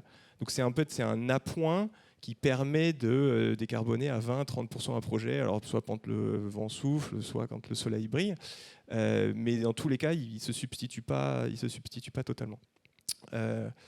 Et c'est ça fondamentalement le sujet. Alors comment décarboner ces sujets off-grid avec autre chose? On peut réduire le carbone. Après, c'est typiquement le cas d'usage d'un SMR dans 10 ans, enfin des petits réacteurs nucléaires qui sont aujourd'hui en train d'être développés. Si on en mettait un en Nouvelle-Calédonie, ça donnerait les 400 MW de puissance qui permettent d'alimenter les usines. Mais c'est ça qu'il faut, je pense, bien avoir en tête, en tout cas sur les process. Et après, sur les équipements en tant que tels, c'est un peu moins. C'est une problématique qui est différente aussi de si on est underground ou en open pit. Je ne sais pas si Damien, tu veux dire un mot de comment les choses se ségrèguent à ce niveau-là. Oui, alors en gros, il y a la question de l'électrification, enfin, il y a la question de la qualité de l'électricité qu'on utilise, et puis il y a la question de savoir si on est aujourd'hui en mesure de passer à des équipements électriques. Et en fait, pour faire les choses pour y aller à vraiment un grand coup de serpe, on sait faire aujourd'hui des mines souterraines électriques. Parce que les distances de transport sont pas trop longues. Bon, je ne vais pas vous faire un cours sur les méthodes d'exploitation. Parce que donc ça fait des années qu'on a des équipements électriques au fond, avec un fil à la patte, un enrouleur derrière. Et puis on bascule progressivement vers des équipements électriques sur batterie au fond, avec des entreprises qui choisissent le changement de batterie. Donc vous avez en gros 2 sets de batterie pour un engin, et puis vous avez un garage au fond, et quand la batterie est à peu près déchargée, il arrive, on lui change sa batterie vite fait, et puis il repart travailler. On pourrait même, mais là c'est un peu pour rigoler, dans beaucoup de mines souterraines, en fait, des mines souterraines avec une extension verticale, on lâche les produits et on les fait tomber en profondeur, et puis après on les remonte avec quelque chose, un convoyeur à bande ou un puits, un ascenseur, et on perd cette énergie en fait. Et donc on pourrait même imaginer de faire des mines souterraines, mais il faut les reconstruire toutes. C'est celles qu'on va construire à l'avenir. Ou au lieu de rouler à l'horizontale, on ferait les galeries qui vont depuis le chantier jusqu'à l'endroit où on jette dans une cheminée en descendant. Comme ça, l'engin il descendrait chargé et il remonterait à vide. On pourrait presque imaginer qu'on arrive à faire disparaître les coûts opératoires, les coûts d'énergie liés au transport dans la mine souterraine. Ça, c'est pour la mine souterraine, c'est plutôt la vision positive des choses. La mine à ciel ouvert, là, c'est beaucoup plus compliqué. C'est-à-dire que quand vous avez des camions, des très grosses mines à ciel ouvert, vous avez des camions avec des charges de 400 tonnes, masse à vide de 200 tonnes. Ça vous fait 600 tonnes à déplacer. Les grandes mines à ciel ouvert de cuivre au monde, elles sont à 1000 mètres de profondeur. 1000 mètres de profondeur avec une pente, allez, on va prendre 10% pour simplifier les choses, ça vous fait quand même 10 km de route. Donc le camion, il faut qu'il soit capable de monter sur 10 km dans une pente à 10%, et il faut qu'il soit capable de faire monter 600 tonnes. Bon, je pense que ça va, vous avez compris. Vous n'allez pas mettre grand-chose dans le camion si vous mettez une batterie dessus, quoi. Enfin, y a un problème qui est à peu près non soluble tel que c'est aujourd'hui. Alors qu'est-ce qu'on voit se développer aujourd'hui? On voit se développer des solutions avec des trolleys. C'est-à-dire des camions qui sont capables de passer du fonctionnement diesel au fonctionnement électrique dès lors qu'ils arrivent sur un endroit où ils ont un trolley, où ils peuvent aller prendre l'électricité sur le trolley.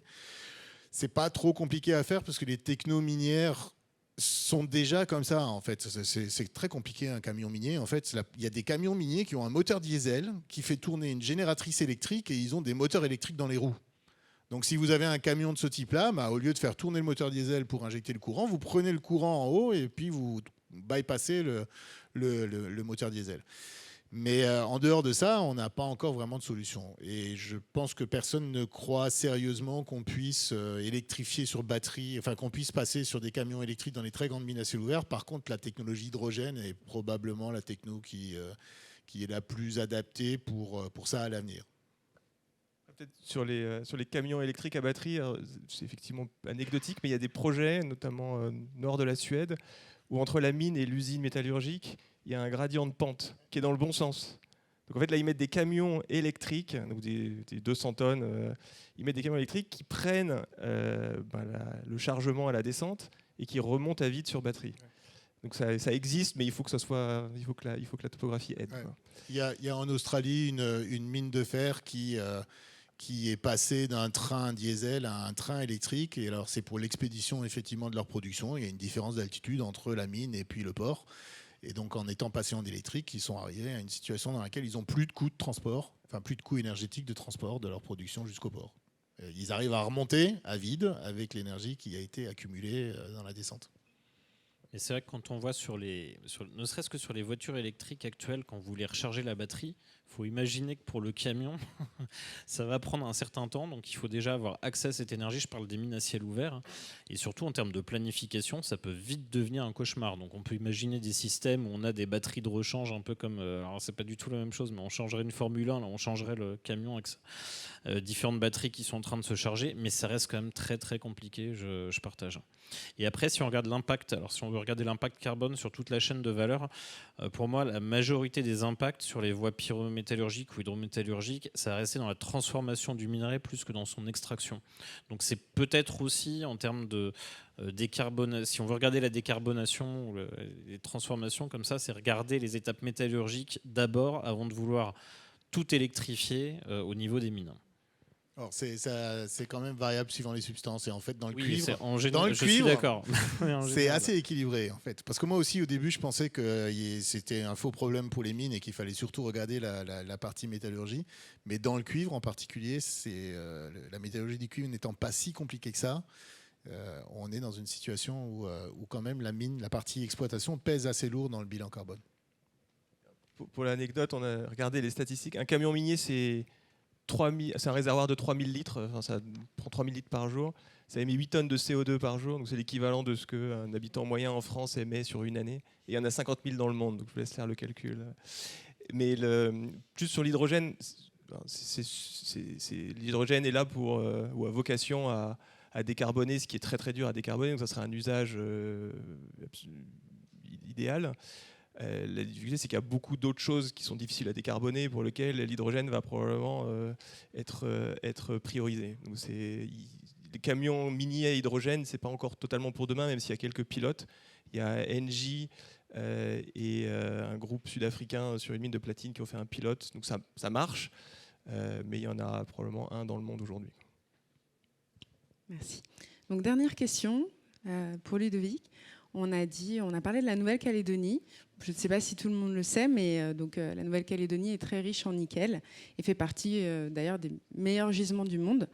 Et pourtant, on voit, alors pour ceux qui suivent régulièrement, des problèmes relatifs à la rentabilité de ces projets. Il y a eu plusieurs, on va dire, plans de sauvetage assez régulièrement. Pourquoi ça ne marche pas en Nouvelle-Calédonie et pourquoi on ne peut pas espérer à l'avenir de pouvoir compter sur ce très beau gisement?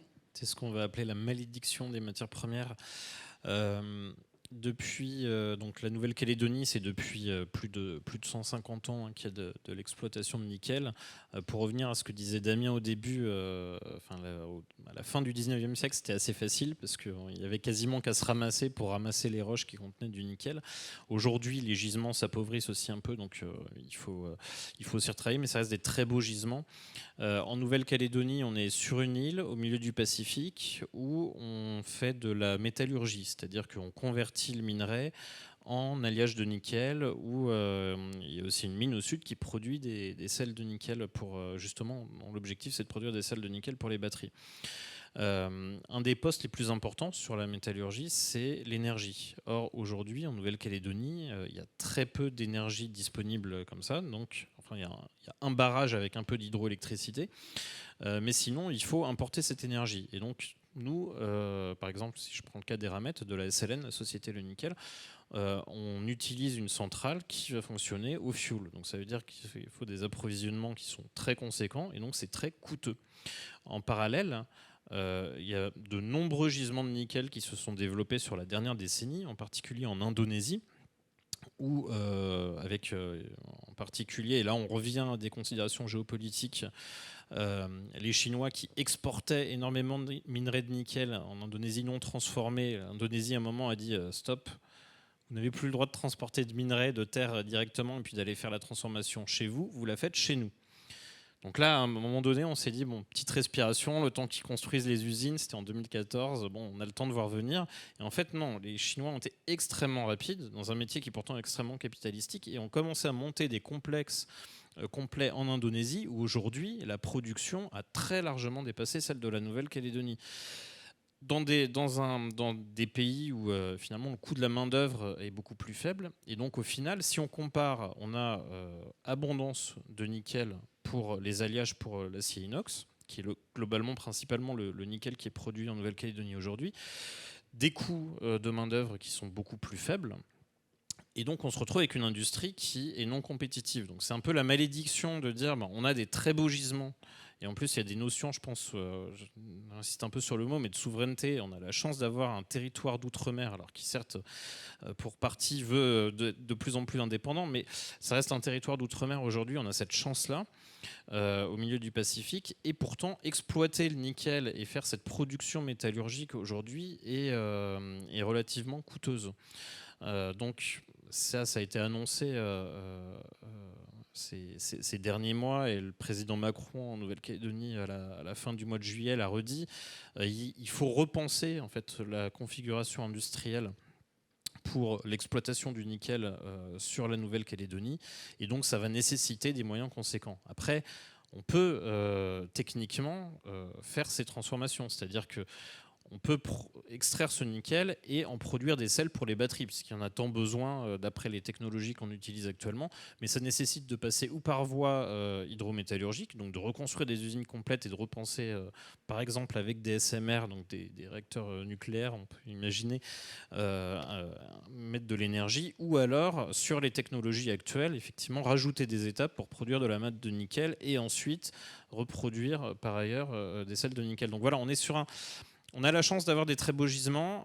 Aujourd'hui, on est sur une industrie qui est devenue non compétitive par rapport au nickel produit, par rapport à d'autres pays dans le monde. Et il y a cette transformation-là à faire qui va être très coûteuse. Donc il y a un choix en termes de souveraineté, de transformation industrielle pour la France et pour l'Europe. Je pense qu'on a la chance quand même d'avoir ce territoire-là, et donc il faut absolument sauvegarder une industrie du nickel sur place. Merci. Et je crois aussi, Damien, en Nouvelle-Calédonie, il n'y a pas que le nickel, il y a aussi le cobalt qu'on peut produire. Oui, comme je le disais tout à l'heure, le cobalt est produit soit en sous-produit du nickel, soit en sous-produit du cuivre. Donc si on regarde côté cuivre, c'est surtout la RDC, et puis si on regarde ailleurs dans le monde, c'est surtout du cobalt en sous-produit du nickel. Alors on va le trouver au Canada, on va en trouver un petit peu en Russie, et puis on va en trouver partout où on a des gisements latéritiques, des gisements d'oxyde de nickel, en particulier en Nouvelle-Calédonie. Mais la difficulté aujourd'hui, c'est que 2 des 3 opérateurs sont sur des technologies de pyrométallurgie qui conduisent essentiellement aujourd'hui, enfin je dis peut-être une bêtise, je ne sais pas si ça a changé ou si ça n'a pas changé, conduisent essentiellement à de la production de ferronickel. Oui, ferronickel qui a pour destination finale l'acier inox et donc le cobalt. Dans ce cas-là, si on ne fait pas de transformation, le cobalt est perdu.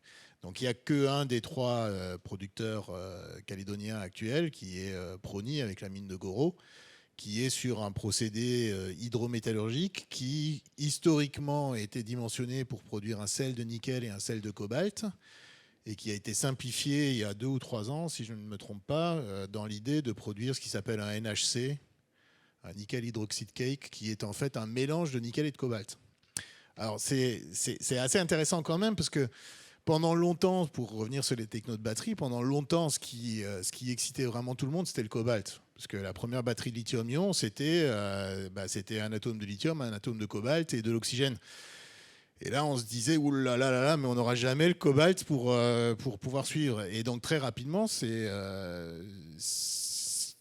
les premiers à avoir évolué, enfin, les premiers à avoir marqué fortement cette idée que, attention, le cobalt est problématique, c'était Tesla qui a très vite choisi la technologie NCA, qui était celle qui avait le moins de cobalt à l'origine. Parce que dans la technologie NMC, à l'origine, il y avait un nickel pour un cobalt et un manganèse. Et en fait, avec le temps qui passe, on améliore la technologie NMC, qui est maintenant en fait meilleure que la technologie NCA, si on réfléchit en termes de contenu cobalt, puisqu'on est passé à 6,22 et puis aujourd'hui à 8,11. C'est-à-dire qu'aujourd'hui, vous avez 8 nickels pour un cobalt et pour un manganèse. Donc beaucoup moins de cobalt. C'est ce qui amène à ce que tu disais tout à l'heure, c'est-à-dire qu'on a à peu près la même masse de lithium dans une batterie lithium-ion aujourd'hui que de cobalt, alors que le lithium pèse beaucoup moins lourd, enfin une masse atomique qui est beaucoup plus faible que le cobalt, parce qu'on a proportionnellement beaucoup moins de cobalt dans la batterie. Et là où ça peut être intéressant, c'est que si ce progrès se poursuit, et si on arrive au ratio nickel-cobalt des gisements de nickel latéritique dans le monde, le cobalt ne posera plus de problème pour faire des batteries. Enfin, c'est un peu... Enfin, non, c'est pas anecdotique. Je vous ai dit tout à l'heure que le cobalt, pour moi, a été problématique parce que c'est un sous-produit. Mais si on arrive à des niveaux de rapport nickel sur cobalt qui correspondent à ce qu'on peut trouver dans les gisements de type latérite, à ce moment-là, on n'aura pas besoin de cobalt supplémentaire que celui qui vient naturellement avec le nickel dans la batterie. Juste pour ajouter, pour l'anecdote, pendant très longtemps, il y a une filière intégrée de nickel française. On produisait du nickel en Nouvelle-Calédonie. On avait une étape de pyrométallurgie pour produire principalement des alliages de nickel. Et puis une dernière étape pour produire ce qu'on appelle de la mate de nickel. Donc c'est un concentré en nickel qui était ensuite envoyé à Sandouville, en Normandie. Donc ça faisait le tour du monde. Et la mate était convertie en sel de nickel et de cobalt. Cette filière-là, elle a été pensée il y a plus de 40 ans, 50 ans, 60 ans. Et elle a finalement été démantelée ces dernières années parce que impact carbone, non-rentabilité, etc. Et surtout parce que, je pense, il y avait beaucoup moins cette vision de réindustrialisation, cette vision industrielle de dépendance en métaux et donc de nécessité de réindustrialiser et de reposséder des chaînes de valeur, enfin en tout cas d'avoir une meilleure maîtrise des chaînes de valeur. Ces 5 dernières années ou un peu plus, je pense qu'il y a eu une vraie transformation qui a été faite. Et donc, c'est juste pour dire que c'est heureux aujourd'hui qu'on se repose la question de la chaîne de valeur au niveau global et de ses impacts. D'accord. Merci beaucoup. Avant de passer à quelques questions, je voulais peut-être donner la parole à Benjamin Galzo, savoir ce qu'il a pensé de nos interventions et surtout peut-être rappeler ce que fait la délégation interministérielle au quotidien pour les métaux critiques. Merci beaucoup. Donc, d'abord, c'était évidemment passionnant. Peut-être en quelques mots, d'avoir quelques commentaires sur est-ce qu'on va y arriver, est-ce qu'on ne va pas y arriver, ainsi de suite. Damien Goetz a donné quelques chiffres, moi je vais en donner quelques autres, parce que finalement on a parlé beaucoup de métaux critiques, mais on n'a pas beaucoup parlé d'industrie extractive. Qu'est-ce que c'est que l'industrie extractive ? C'est toutes les industries qui extraient des minéraux, des métaux ou des matières organiques. Bon, je mets de côté la biomasse, les forêts, ça c'est quelque chose de très spécial. Les minéraux, le premier, c'est les minéraux de construction. 50 milliards, au niveau mondial, 50 milliards de tonnes par an. 50 milliards de tonnes par an. Le sable, le calcaire, tout ça, les matériaux de construction. C'est ce qui a été le plus dynamique d'ailleurs au cours des dernières années. Deuxième, sur le podium, les énergies fossiles, charbon, pétrole, 15 milliards de tonnes par an. 15 milliards de tonnes par an. Donc la transition énergétique, le but quand même, c'est de supprimer ces 15 milliards de tonnes par an qui non seulement polluent la planète quand on les extrait, mais qui polluent la planète quand on les brûle et qui disparaissent définitivement. Le dernier bloc, c'est les métaux, c'est 10 milliards de tonnes par an. En minerai, pas en métal, en minerai, donc il y a 3 milliards pour le fer. Dont on ne parle jamais. Enfin, dans les voitures et tout ça, il y a beaucoup de fer, beaucoup d'acier. L'enjeu, c'est de le décarboner. Donc ça, c'est quelque chose de très important. Après, je n'ai pas toute la liste, mais il doit y avoir le cuivre qui doit être en deuxième sur le podium. Parce qu'il faut beaucoup de minerais pour faire... C'est quoi ? C'est 1% le taux du minerai sur le cuivre, même moins ? Si on prend 1% pour faire simple, 20 millions de tonnes, 1%, 2 milliards de tonnes. 2 milliards, bon. Puis après, il doit y avoir le zinc, des choses dont on ne parle jamais, mais qui continuent à être très importants. Bon. Alors, le lithium, dont on parle tout le temps, le lithium qui est évidemment majeur, très important. Les prévisions de l'AIE, c'est 1 million de tonnes métal, et si on prend 1% ou même 2%, ça fait 200 millions de tonnes de minerais pour extraire tout le lithium. Donc 50 milliards de tonnes pour le sable et tout ça. 15 milliards pour charbon, pétrole. Voilà. Non, je rappelle ces chiffres parce qu'on dit tout le temps, le véhicule électrique, ça veut dire qu'il va falloir ouvrir des mines partout, ça va être l'horreur. L'exemple, il y a l'exemple du lithium géothermal. L'empreinte physique, elle est très faible. Hein. C'est des puits, c'est quelques puits qu'on va mettre. Je ne sais pas, une dizaine, une vingtaine par projet. La mine d'Iméris, c'est en dessous d'une carrière. Donc c'est une carrière. En France, il y a 400 carrières. En France, on extrait 450 millions de tonnes dans les carrières françaises. Donc tout le monde dit, on ne fait pas de mine, mais on fait des carrières. C'est quoi la différence entre une mine et une carrière? Je pose la question. Là, il y a des juristes, il y a tout ça. C'est une notion juridique. C'est le code Napoléon. C'est la différence entre le sol et le sous-sol. Mais pour les ingénieurs, une mine et une carrière, ce n'est pas fondamentalement différent. Il y a des carrières d'ailleurs profondes, et puis il y a des mines en ciel ouvert. Bon, je simplifie un peu, mais je le dis parce qu'on dit il n'y a pas de mine en France. Ah, on va ouvrir une mine. Ah, ça va être absolument... Non, c'est en dessous de la carrière, donc il n'y a quasiment pas d'extension supplémentaire dans l'Allier. Donc il faut creuser profond, en effet. Ça va être, techniquement, ce n'est pas évident, il faut faire des galeries. Et ça fait pas loin d'un tiers du lithium dont on a besoin en France, une carrière. Donc ça, plus les projets alsaciens, c'est peut-être 60 à 70% du lithium dont on a besoin. Donc c'est des projets très compliqués, très longs, et ça je rejoins tout à fait ce qui a été dit. C'est l'enjeu, c'est pas tellement est-ce qu'on va avoir assez de substance, est-ce que la géologie a donné assez de substance, c'est est-ce qu'on va pouvoir développer les projets dans le temps imparti. Et ça, c'est vraiment, à mon avis, le point clé. Et sur le plan, l'aspect géopolitique, alors c'est vrai qu'il y a beaucoup de choses qui se sont concentrées ces dernières années, mais elles se sont concentrées pas à cause de la nature, elles se sont concentrées à cause de l'économie. C'est-à-dire, les choses sont parties en Chine, parce que pour faire des économies de bout de chandelle, tous les industriels sont allés là-bas. Maintenant, ils s'en mordent les doigts pour un certain nombre d'entre eux, parce que, j'allais dire, le pouvoir est pour partie passé là-bas. Mais pour des raisons, c'est vraiment pour faire des économies de bout de chandelle. Hein. C'est vraiment de ça. Sur un produit, sur un téléphone portable, le prix des métaux, c'est quasiment rien. C'est quasiment rien. Bon. Alors, donc, pour moi, c'est surtout une question géologique, mais ça, on a des très bons géologues, on a des ressources en France. On a parlé de la Nouvelle-Calédonie, c'est absolument majeur. Et vous l'avez redit, le président de la République a fait des annonces et on travaille dessus. Et on a la ferme volonté, avec les acteurs du territoire, d'utiliser cette ressource. Il y a la Guyane aussi. La Guyane, il y a beaucoup de choses en Guyane, potentiellement. On relance des travaux d'exploration. Donc ça, c'est pour la partie extraction. Puis on ne fera évidemment pas tout en France, mais il y a des partenariats qui peuvent être faits avec un certain nombre de pays. On s'y attache beaucoup, on y passe beaucoup de temps. Et de la ressource, il y en a au Canada, en Australie. Vous avez des quantités de permis miniers avec des projets qui sont en faisabilité ou en préfaisabilité, qui en fait attendent de trouver un investisseur. Alors pourquoi est-ce que ça ne se déclenche pas? Et ça n'a pas été évoqué lors de la table ronde, c'est le prix. C'est-à-dire qu'aujourd'hui, pour moi, mon principal problème, paradoxalement, c'est que le prix des métaux est trop bas. C'est-à-dire si on veut que les industriels investissent, quelque part, le prix des métaux devra être plus élevé. Deuxième problème fondamental, je crois qu'il y a des financiers autour de la table, les marchés ne donnent pas le bon signal prix. C'est-à-dire que c'est un prix spot, c'est un prix pour est-ce qu'on va pouvoir être livré dans quelques mois, dans 6 mois, dans 1 an, mais il n'y a aujourd'hui aucun signal prix clair sur quel est le bon prix à 5 ans, à 10 ans, à 15 ans. Et donc là, pour moi, il y a un vrai sujet qui est comment collectivement, alors les industriels eux-mêmes ont leurs propres estimations internes pour déclencher leurs investissements, mais chacun d'ailleurs garde ça bien secret, parce que c'est très sensible. Mais là, il y a un vrai sujet de structuration de ces marchés.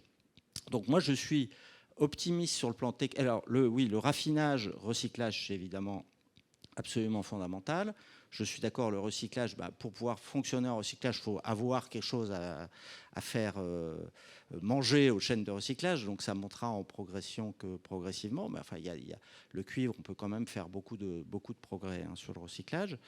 Les usines de transformation, on a des atouts. Pourquoi on a des atouts? Elles sont consommatrices d'énergie et donc d'électricité en particulier. Et donc moi, je vois beaucoup de projets, on va y revenir, mais je vois beaucoup de projets, beaucoup d'intérêt pour les projets en France, aussi parce que non seulement on a des sites intéressants, mais aussi parce qu'on a une électricité décarbonée. Et ça compte beaucoup dans le... Si je prends le graphite, par exemple, on n'a pas parlé du graphite, mais il est nécessaire pour la note des batteries.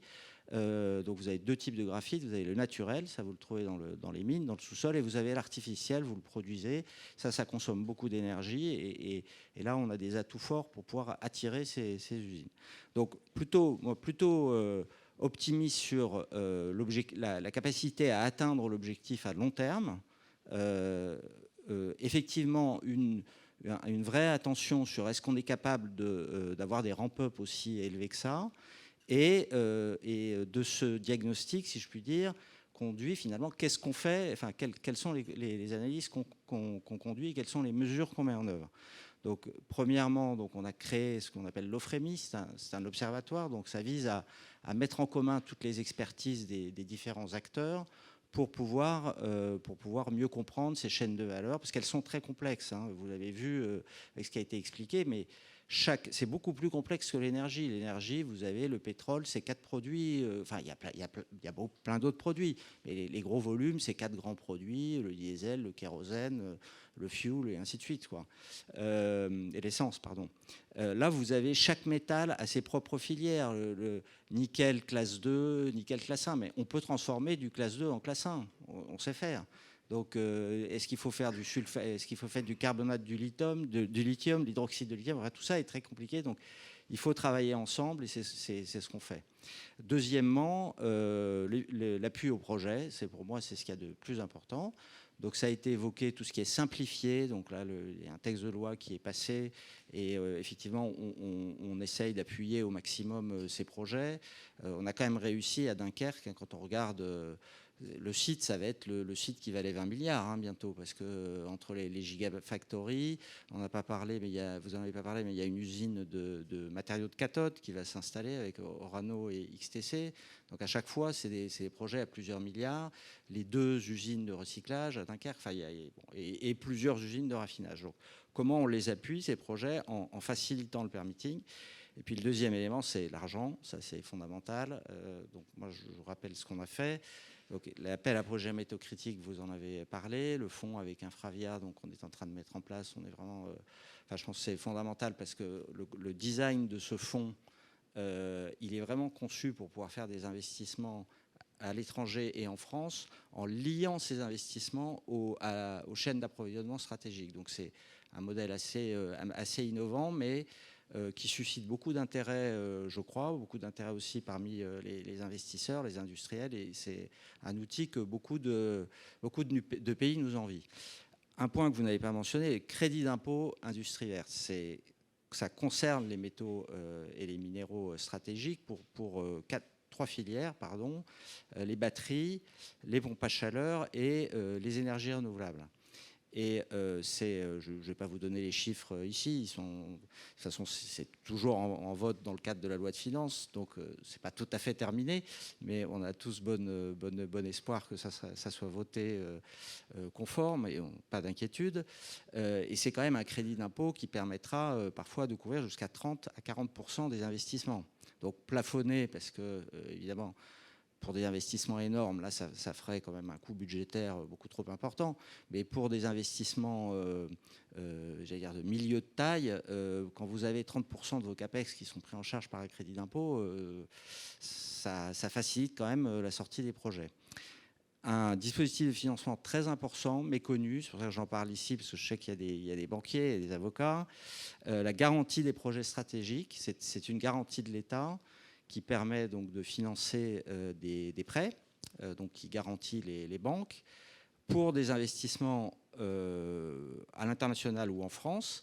Et la condition, ce n'est pas la condition classique, vous savez, il faut un contenu français, une part française dedans. Non, la condition, c'est l'off-take français. C'est-à-dire c'est conçu, c'est un dispositif qui est conçu pour faciliter les achats de métaux par les acteurs français et contribuer à des projets d'investissement. Donc ça veut dire qu'un projet minier en Australie, un projet minier au Canada, un projet minier en Afrique peut être soutenu par ce dispositif dès lors que vous avez un acteur français qui achète ce métal. Voilà, je crois que j'ai à peu près le tour des dispositifs d'investissement. C'est assez... on pense qu'on a mis sur la table vraiment une boîte à outils financière très importante et donc elle est faite pour être utilisée et donc pour que vous tous, vous travaillez sur ces projets parce que j'insiste, il faut qu'on développe les projets. Et pour développer les projets, il faut bien sûr des géologues, ça c'est clair. Il faut d'ailleurs qu'ils fassent des trous un peu plus...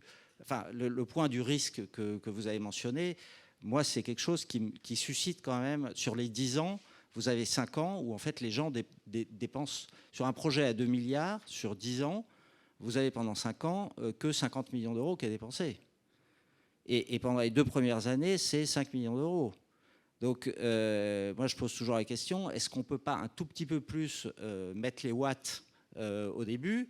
Alors, certes, il faut prendre des risques, je suis d'accord, il faut prendre des risques, mais il y a aussi, je veux dire, c'est intéressant de tenter ça. Et si les prix deviennent plus élevés, je pense qu'on va voir ces projets s'accélérer. Donc, des géologues, des ingénieurs pour développer, c'est des très, très gros projets, donc il faut beaucoup de sociétés d'ingénierie.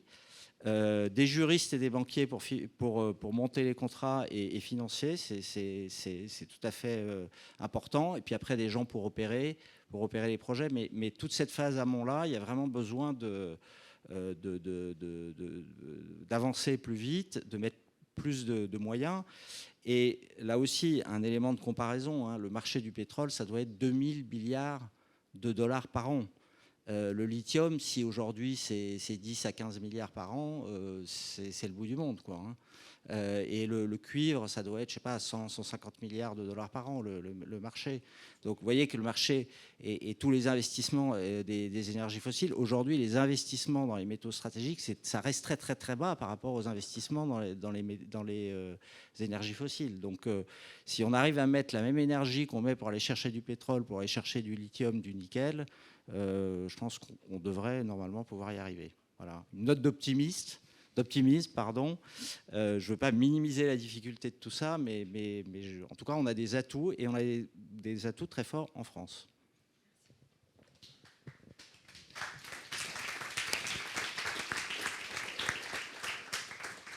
Alors, on va peut-être prendre juste 1 ou 2 questions dans la salle. Ça a été un petit peu long. Je ne sais pas si certains ont des questions. Bonjour, merci beaucoup. Moi, j'ai une question par rapport à l'impact carbone. On a pas mal parlé de la voiture électrique. Par rapport à la voiture thermique, est-ce que si on prend non pas seulement la durée de vie de la voiture, mais aussi tout l'impact carbone en amont, c'est-à-dire avec tous les matériaux et les minerais qui sont nécessaires à la production de ces voitures, étant donné que les voitures électriques ont besoin de beaucoup plus de minerais, est-ce que finalement l'impact carbone global de la durée de vie de la voiture, mais aussi de la production de cette voiture, étant donné qu'il faut plus donc, de minerais et que c'est de plus en plus compliqué d'aller les chercher, est-ce que finalement l'équation est toujours bonne avec les voitures électriques? Alors, la première réponse, c'est de dire tout dépend de l'électricité que vous allez mettre dedans.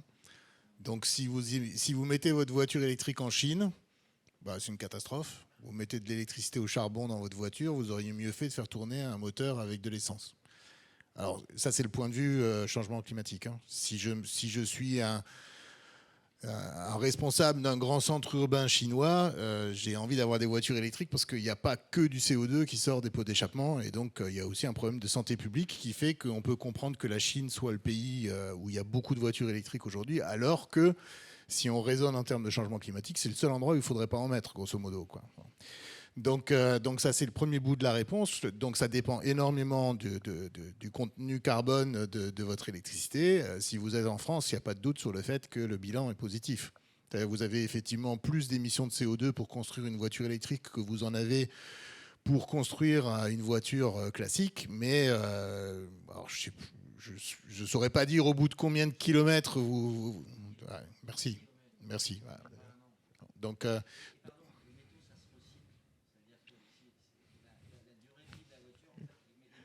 On va vous donner juste le micro. ça dépend. Il y a plein de calculs, mais alors, il y a beaucoup de fake news qui circulent là-dessus. C'est absolument hallucinant. C'est absolument hallucinant. Mais si on prend le modèle d'énergie décarbonée, et de toute façon, c'est vers ça qu'on va, hein, l'électricité décarbonée. Si on prend des réalisations raisonnables, des transformations et des extractions raisonnables, c'est même pas 1 an d'utilisation du véhicule. Mais surtout, on crée un stock de métaux. Et donc, ce véhicule, il va durer peut-être 10 ans. Et celui d'après, il aura peut-être 60 à 70% des métaux qui auront été recyclés. Ouais. Donc, il ne faut vraiment pas... moi, je comprends hein, que vous ayez cette question, c'est normal, parce qu'il y a beaucoup de choses fausses qui circulent. Mais en fait, il faut faire le raisonnement contraposé. C'est si on ne fait pas ça, on fait quoi? On reste au fossile? Et après, peut-être sur les métaux eux-mêmes, il y a aussi l'intensité carbone de la batterie elle-même en fonction de la façon dont elle a été, des métaux, la façon dont les métaux ont été extraits et processés. Entre les technologies très carbone intensives de pyrométallurgie sur le nickel, d'extraction dans des zones où le grid est très carboné, ainsi de suite. La même chose avec les parties les plus vertueuses du spectre. On a des ratios d'intensité carbone de la batterie elle-même qui vont être divisés par 2, voire 3. Donc ça va être pris en compte dans le battery passport européen. Et tous les OEM, tous les constructeurs automobiles vont aussi vouloir communiquer sur l'intensité carbone de leur voiture. Donc il y a un cercle vertueux qui est drivé par les utilisateurs, in fine, et par le marketing, qui va pousser dans ce sens. C'est peut-être l'exemple qu'on a. Une notion de filière courte, juste une notion de filière courte sur le lithium. Si on le produit en Alsace et qu'on l'emmène à Dunkerque, il ne fait pas X fois le tour de la planète avant d'arriver. Et ça va être tracé. Les OEM tracent l'origine de leurs métaux et l'intensité carbone de chaque métaux. Oui, alors celui-là en plus, il a énergie positive. Le géothermique, il n'y a pas de carbone, il n'y a quasiment pas d'émissions de carbone. Presque zéro carbone, oui. Presque zéro carbone. Hein. Merci. Est-ce que une autre question? Merci. Alors, c'est bon.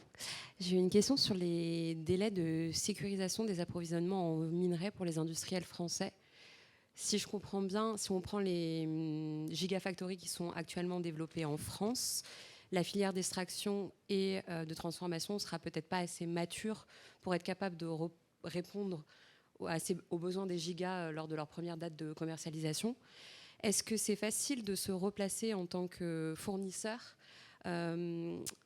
par la suite? En fait, est-ce que les positions de sécurisation en approvisionnement des minerais vont être déterminées tellement en amont que pour les filières naissantes françaises, l'accès au marché ne va pas arriver avant finalement plusieurs années? Je peux peut-être juste commencer à prendre pour la et je te laisse globaliser, mais c'est ce que je disais tout à l'heure sur l'intérêt d'avoir des acteurs français qui sont présents aussi à l'étranger et qui donc peuvent fournir, l'exemple d'Eramet en Argentine, du lithium pour des gigas et les proposer dès l'année prochaine, puisqu'on entre en production l'année prochaine, pour les gigafactories européennes. Ensuite, si on prend tous les projets français qui arrivent, effectivement, ça va être plutôt deuxième partie de la décennie. Mais entre Imerys, Eramet Électricité de Strasbourg et Lithium de France, si tout se passe bien, on doit pouvoir couvrir à peu près 70% des besoins, plus le recyclage qui arrive. Et je pense vraiment qu'il y a un intérêt sur la filière courte, c'est-à-dire que les gigafactories devraient naturellement trouver un intérêt à pouvoir, y compris pour leur impact carbone, comme on vient de le dire, à s'approvisionner en filière courte. Par ailleurs, alors c'est pas le cas aujourd'hui pour Eramet en France, mais beaucoup annoncent déjà des off-tech. Justement, il y a cette crainte-là. Donc Renault, Stellantis, toutes les gigafactories sont en train de vouloir sécuriser des off-tech ou de travailler avec des grands traders pour sécuriser une partie. Mais je pense que ça va progresser. Enfin, il y aura certainement un biseau à un moment donné, et plus on aura de la production européenne disponible, plus ce biseau par rapport à s'approvisionner à l'autre bout du monde se fera, et on trouvera un équilibre. Et après, peut-être pour compléter, en fait, les gigafactories, elles anticipent effectivement tout ça, et elles sont aujourd'hui en train de préqualifier tout un tas de produits dans des mines qui sont encore en phase de feasibility study et qui ne sont pas encore financées, pour justement avoir un panel de sourcing beaucoup plus important. Et ça s'imbrique dans une logique de modèle en fait. Les constructeurs automobiles, ils réfléchissent par lancement de voitures et par modèle. Donc ils ont des châssis et des programmes qui durent 5-7 ans et qui sont renouvelés de cette manière-là. Donc là sur le programme, les programmes en cours, tout est déjà parti. Donc effectivement, une gros de l'approvisionnement, si je prends le graphite par exemple, où il n'y a pas de mine de graphite, en tout cas destinée à ces outils industriels en exploitation, le graphite il vient quasiment exclusivement de Chine. Et ça va être le cas pour les 5 prochaines années. En revanche, pour le modèle d'après, aujourd'hui, ils préqualifient tout ça, ils préqualifient les produits et eux-mêmes investissent dans des projets aux côtés d'investisseurs comme nous et comme d'autres, pour sécuriser aussi leur accès à leur approvisionnement. Donc ils jouent à plusieurs niveaux, à la fois au niveau préqualification, au niveau contractuel en donnant des off-take et aussi en tant qu'investisseur pour accélérer les projets. Merci beaucoup. Je crois qu'on va s'arrêter là. Merci à nos intervenants. Merci au public.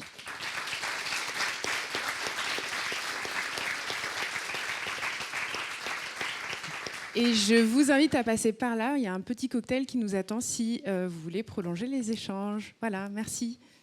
Peut-être juste rebondir sur les prochains événements également.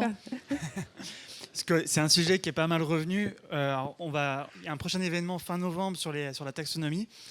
Et un sujet du coup qui est pas mal revenu sur les gigafactories et sur l'électrification qu'on est en train de préparer, qui viendra certainement début 2024. Voilà.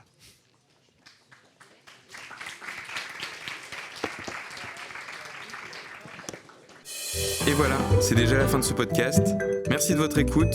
Si vous avez aimé, n'hésitez pas à mettre 5 étoiles et le partager autour de vous. Vous pouvez vous renseigner sur les prochains événements d'Infravenir et adhérer à notre association sur infravenir.com. Retrouvez-nous aussi sur notre page LinkedIn Infravenir. À bientôt.